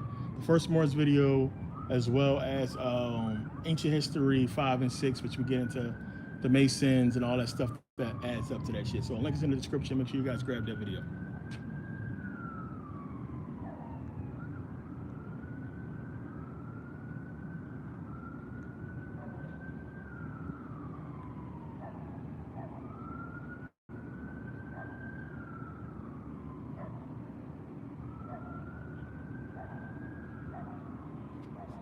Yeah, it's like I said, man, I can't knock anybody who believes what they believe in, man. Like, if you believe in what you believe in and you stand on that shit, stand on it. But then it's like a lot of these religious people don't even know what they're talking about because they don't even realize they're going against their own doctrine. Like, one, if you're religious, you Christian, you shouldn't be on YouTube anyway. You shouldn't be associating yourself with sinners and being around sin according to your own doctrine. So what are you doing here? Why are you associating with people who's openly saying that they are Satan? You understand? Like, I'm Satan. So are every one of you. You're Satan. You're a god. You have demons. You have devils, or whatever you want to call them. We all have it. So why are you associated with people who saying such a thing? Why are you in conversations with people who don't believe in what you believe in when your doctrine tells you to separate from these people? That tells you it's something in you that don't believe, that you have questions yourself, and you're on here looking for validation in what you think, not what you know, because none of you know. So if we want to go into this whole back and forth thing of proof or what have you, you're religious, you have faith, you have no proof. Plain and simple. We have way more proof. We can prove what we say. You understand? And another thing, again, I've talked about this before. It's this big misconception that people who are conscious and talk about ancient Kemet somehow traded in the worship of fucking Jesus for the worship of Osiris. Like we worship these people as gods, and we shouldn't worship them. We should worship Jesus and God, the God of the Bible. When any real, true, conscious scholar or anybody who follows Kemet or the ancient world, we know what those guys never existed. The Egyptians didn't worship them as actually existing. They represent the body. They represent aspects of nature and reality, the universe. I talked about this before. We don't worship Osiris as being a god that existed. We know Osiris represents the Jed. That's his original name, the Jed pillar. It has to do with your spine. It has to do with agriculture. It has to do with reincarnation. It has to do with so many different things they talked about back then. We don't worship an actual being existing named Osiris, like you guys worship and eat the flesh of Jesus and all that extra bullshit. It's not the same thing. So what we standing on as far as the truth and just saying, hey, we don't have no proof of this Bible. We don't have the original books. All this shit is suspect. None of the promises of the Bible have come true. We can't prove none of it. The Bible prophecy that y'all claim happened is just prophecy that exists within the Bible. And the so-called prophecy that exists outside of the Bible is not no angels or people from the Bible creating these prophecies, but men. Plain and simple, it's men. It's men making these things happen. They follow an agenda that's put in that book. It's not actual prophecy. So again, if I wrote some shit 2,000 years ago, and then 2,000 years later, I do what I wrote in the book, how is that a prophecy? That's me doing what I wrote. And then you can flip that. If somebody else wrote some shit 2,000 years ago, and I look at it and say, let me read this. Oh shit, well, let's do this. How is that a prophecy? It's somebody who read some shit that was written way before they was born and then acted upon it or did it. It's not a prophecy. That's not a prophecy. It would be a prophecy if it already happened, and then we found the book after the fact. And then we can prove 100% that the book was found way after the fact, and no way that book should have in it what happened. Then we can say, oh shit, it was prophesied a long time ago and it came true. So you reading some shit now, like if you read, oh, Anthony is gonna buy a fucking red Ferrari, and you read that shit right now, and then fucking 2 months from now go buy a red Ferrari, that's a prophecy? I just did what you wrote in the book. If I read the book already. Now, if I never fucking read the book, I mean, it still don't fit. That's some common shit that can happen. You know what I'm saying? It's just like fucking some people don't have critical thinking and don't understand how this shit works. But still, I digress. But I don't knock people who actually say, because I had a lot of fucking Christians come to me and say, hey, bro, this worked for me in my life. You know, I followed Jesus. It worked for me. It helped me do this. It helped me do that. And I know I don't have any proof, but I choose to follow this book by my faith is what I choose to believe in because it helps me and it worked for me. I got no fucking problem with that, man. I got no problem with that. I have a problem when you bring this shit to people and scream at them and say, hey, you going to fucking hell, you gonna burn, you gonna burn, you gonna burn. And then this motherfucker who's screaming that shit ain't following the book his damn self. Like, that's bullshit. And then you telling me all this without no proof, no facts. Nothing to back up what you saying to make me believe that this screaming you doing is actually true. Because if you screaming and shit and you giving me some facts, I'm like, oh shit, oh yeah? Oh, for real, what bet? Where do I sign up? Where I get my ninja costume from? Like, these people crazy. When we can go back and look, like I said, these people talk. I've been there. I've been to Israel. I've been to Egypt. I've been to I've been everywhere. You guys seen. I've been all over. I've been to these places. I've done this research. If it was the truth, I'd be following it. It's not. I've proven it, and so many other people have proven it. So again, it's up to you to choose to believe it or not. But it's not about what people think. It's about what you can prove. One, that is going to change the mindset of a person who doesn't have, that type of that proof or that information. And it's like, you got to put it out. If you're trying to convince somebody, you have to put it out in a way that's going to convince them.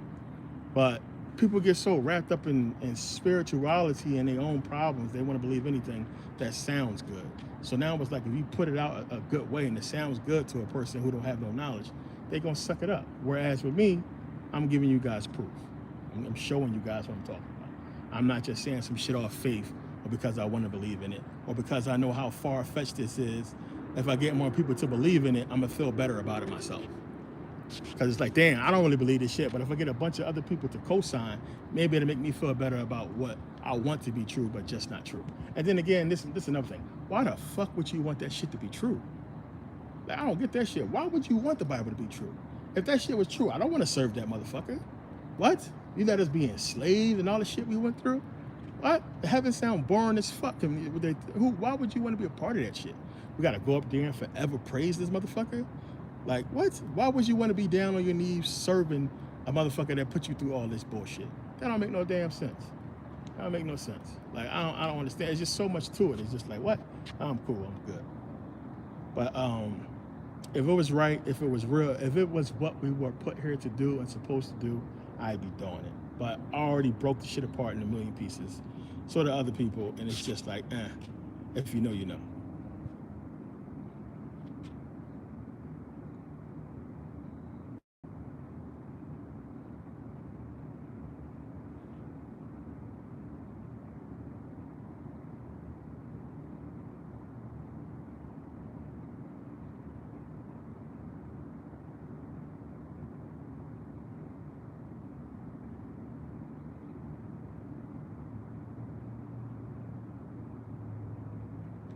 Nate, what's the deal? I appreciate it. Let me see. My internet is like off on the phone.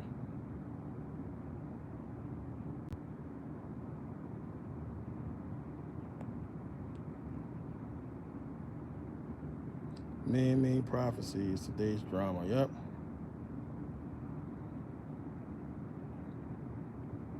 That's all it is. Metaphors, allegorical stories. It's not true. That's why it requires faith. I don't understand why they don't get this shit. The book requires faith. It requires for you to believe. You don't have to believe in something that is true. You don't have to have faith in something that is true.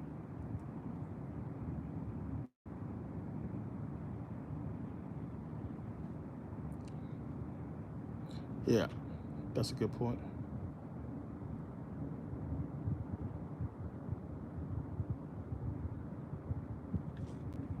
Excuse me.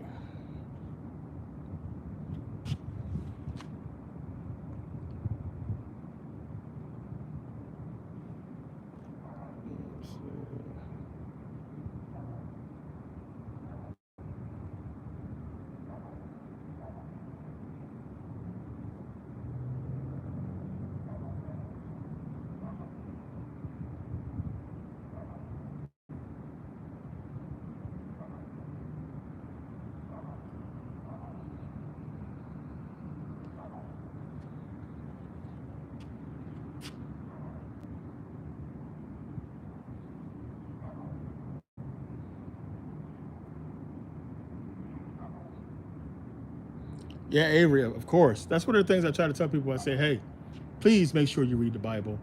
It's just a wealth of information in there. The allegories and stories are good. It's good for you to know and to take into your consciousness. That's what it's there for. It's not just a story. Those stories are there for your consciousness.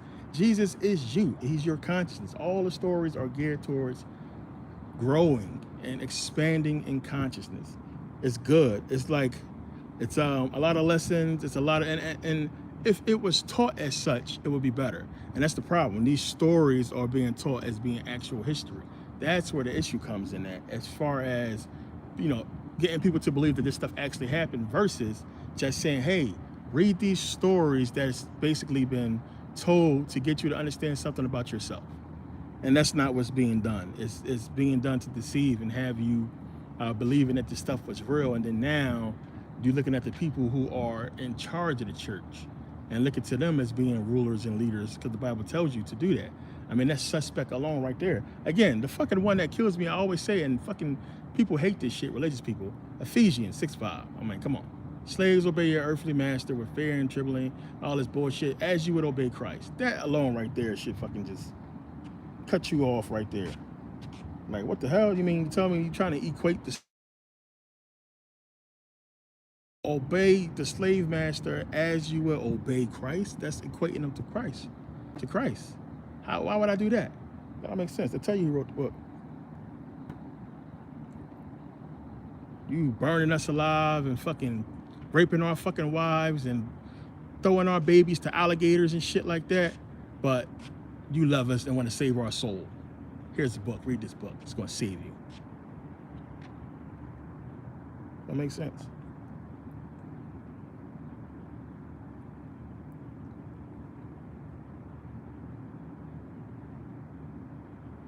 Let me see what I'm trying to do.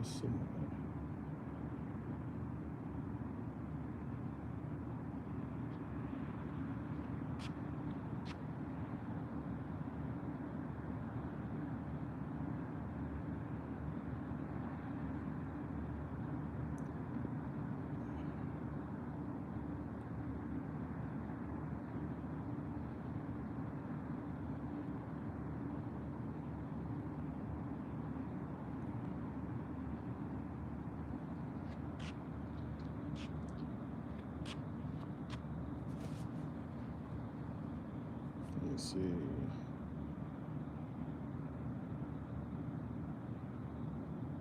Right? The Job story definitely done it. What was that? Kelly? Hell yeah. I mean, that should have done it. That was like, what? Are you serious? This dude just lost everything, but he's supposed to somehow be rewarded. See, that don't get me wrong. That works if the Bible is real and true, because that's where that's where they're going to jump into that. If they believe that it's real, then that story works. But common sense should fucking tell you, man, what? That's fucking evil. What? You gonna put me through all this and let me see my loved ones die to try to prove some point to Satan? Why don't you just kill this motherfucker? Do us all a favor.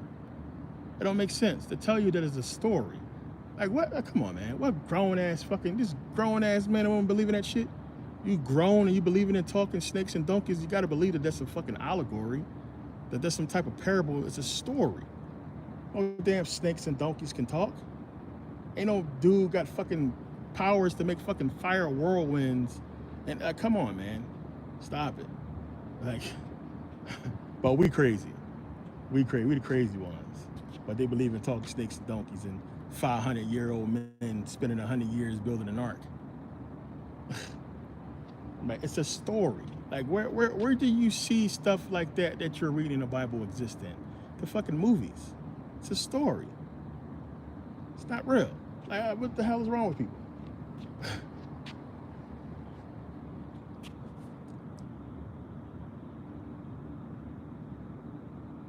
Right? Yeah, Nate asking and sacrifice. What are you talking about?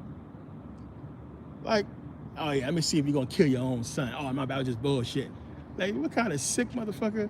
Then jealousy issues. So again, you have to take what the church and the world says about biblical religion and ball it all up, right? Take all that shit.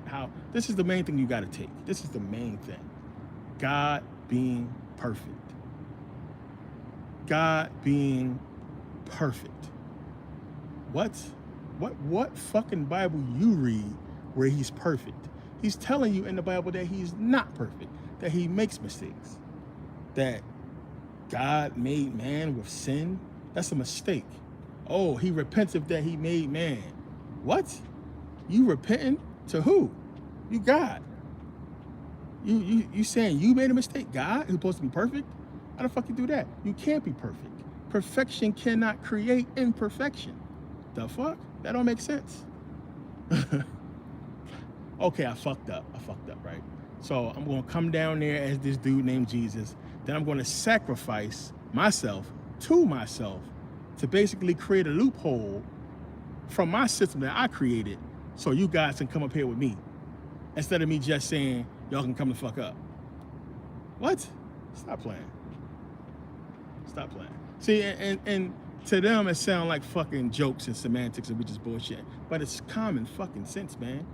Like, what? You, like, come on, that's telling you that there has to be something more to the story. Why the fuck am I come down here or even have a son born to come down here to do everything he did and then be tortured and killed for these motherfuckers who tortured and killed me so they can be forgiven? And then it's like, okay, you did all that, but we still gotta ask for forgiveness. What the fuck you died for then?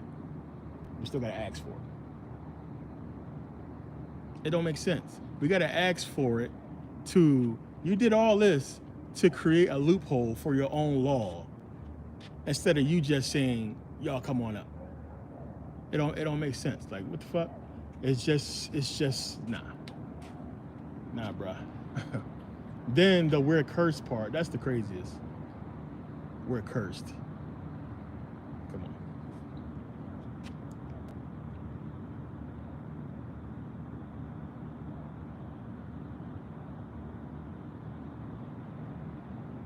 Hey, peace, solar power, African vegan, I appreciate it. But y'all, again, don't send no money to this shit. I told y'all to keep this money. YouTube does not give us this money. So please, nobody has done it yet since I've been on this live. Go to the description, grab the damn Black and Morris lecture. We're gonna do a review on that series coming up. Go in the description, grab the Black and Morris lecture. It comes with 17 additional videos, 18 videos in total. Go in there and grab it, $24.99. Nobody's done it yet. I've been on here for like fucking 3 hours. Not one person grabbed it yet. Grab that shit. Stop bullshit.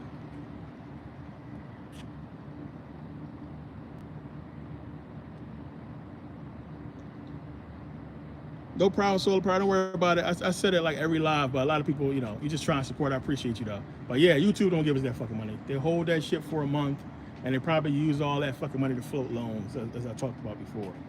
But you know, don't donate no money to this shit. Want to support? Please go and grab the Black and Morris video. That helps both of us out.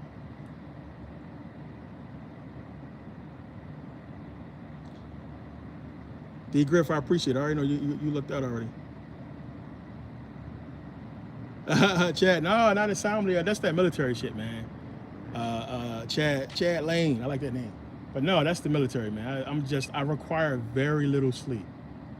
I be in the bathroom for hours. Like I meditate. That's my meditation place. I try to get in like at least a good fucking few minutes of meditation in the bathroom. Like that's where I read emails. I get my mind straight. But I require very little sleep. Don't get me wrong. I can sleep for a long time if I need to, but I don't really need that much sleep.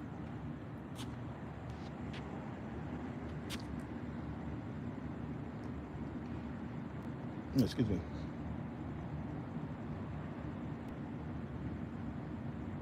Yeah, solar power, African vegan. Yeah, of course, you already know shit, mate.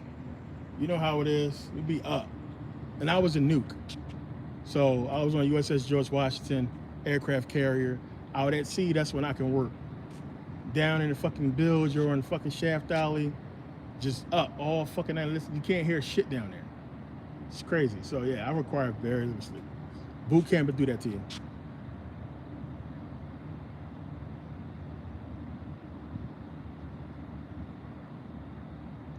Hell no, the VA ain't treat me good. I'm still working on VA issues, but basically, yeah, I'm on my way to 100%. So they doing good as of late.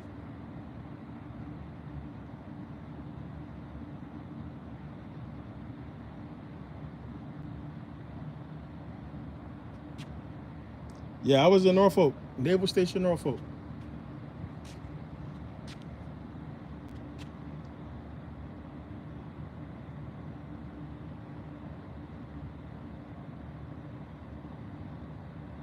Right, D Griff trucking, you already know, boy. Y'all truckers got that shit. I got so much respect for truckers, man. That's a job. That's a fucking job. Cause I know me, man. I'll be late. I've been pulled the fuck over so many times just cause I can't go too long driving without eating. I gotta eat.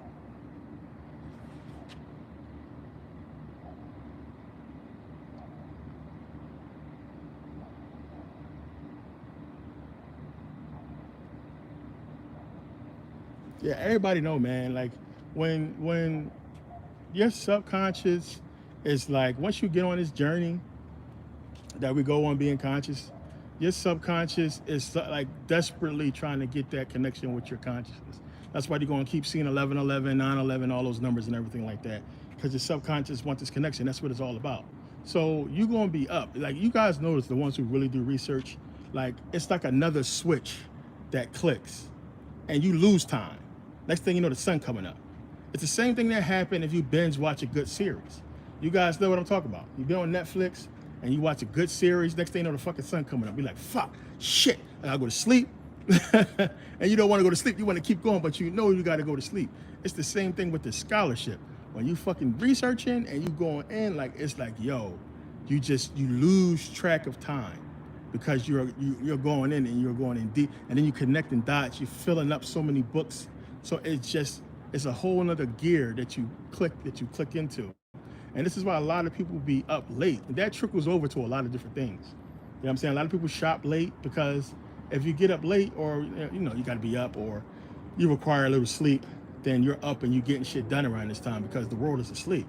And I feel like you can move different and get shit done differently. Like I wish, cause they stopped the 24-hour Walmart and shit now.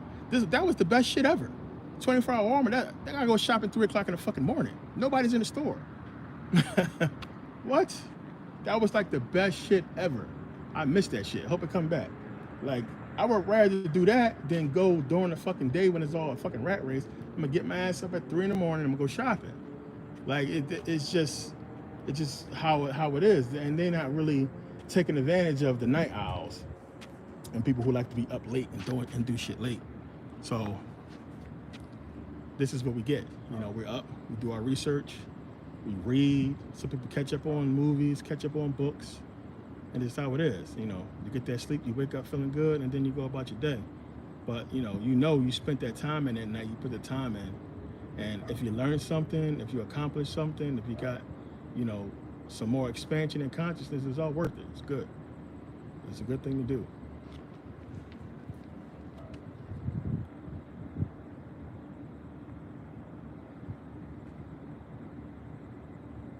Yeah, that was the shit, man.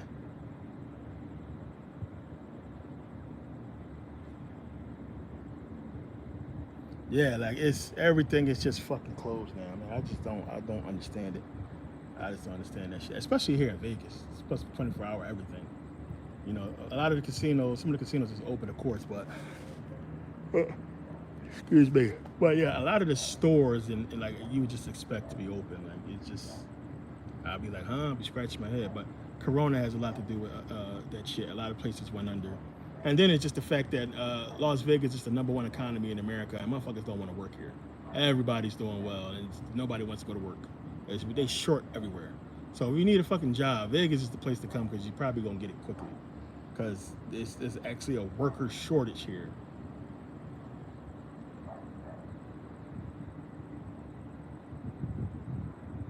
Yeah, Vegas is still, it's not closed like how what Corona was. It's just like still, a lot of the shit is not 24 hours. Like some of the malls got back up to 11 o'clock, like Planet Hollywood. Stores start closed like around 9. But before Corona, it was closing like fucking midnight. Like you can go buy a pair of Jordans at midnight before Corona. So like, shit. I mean, in Philly, I know on South Street in Philly, that shit would be open to like 3 o'clock in the morning. You could buy fucking sneakers and clothes 3 o'clock in the morning on South Street in Philly. But ever since Corona, like everything has been changed and a lot of people went under. So it's just like they need to bring back that nightlife and cater to the people that's up late for whatever reason. Hell yeah, they pay well in Vegas. Like I give you a good example. They starting off cashiers in 7-Eleven with $16 an hour. cashier. Manager's 24 an hour to start. So that'll give you a pretty good idea. So any type of professional job you have here, you're making crazy money.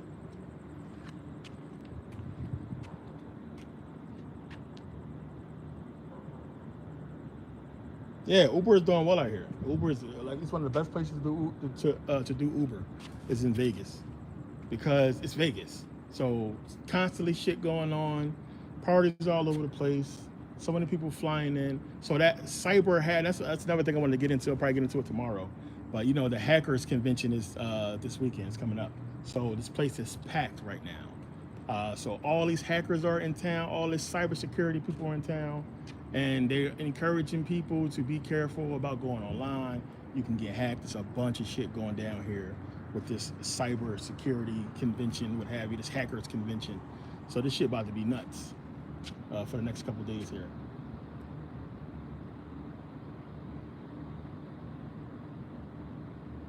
The cost of living over here is everywhere. So I think they have they have all ranges, man. So every type of budget is here. So you can find a fucking apartment for $600 and up. So the cost of living here is crazy. They still got homes in the 300s. So I think they cross everybody. Everybody can check something off the list here.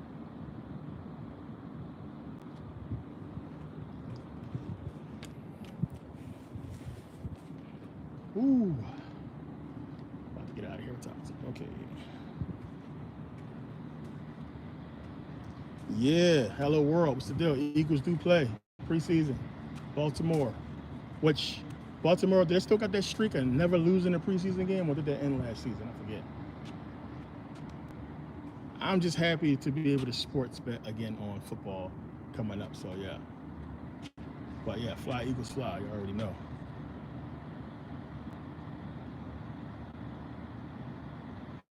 Yeah, that's the only problem. The fucking heat. 3 o'clock in the morning, it's 100 degrees out. That's the only fucking issue.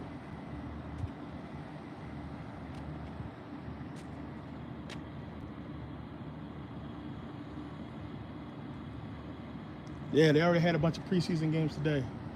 Patriots, Giants, and a couple teams played today. It's crazy, right? We back already in football season, which is weird as shit because it's like 1,000,000 degrees out here. But yeah, I'm ready for it. I'm hyped. But yeah, I got to get out of here, guys. I've been here way too long. But I wanted to get on here to see if we can get into some good Hebrew questions, or they can present any information that's valid. We'll try again maybe tomorrow. But hey, I appreciate you guys coming out this fucking late. Hey, go in the description, grab the video, support. Definitely can use it. So make sure you guys grab that video and support. And I see you guys probably tomorrow. I'll let you guys know when the next live is.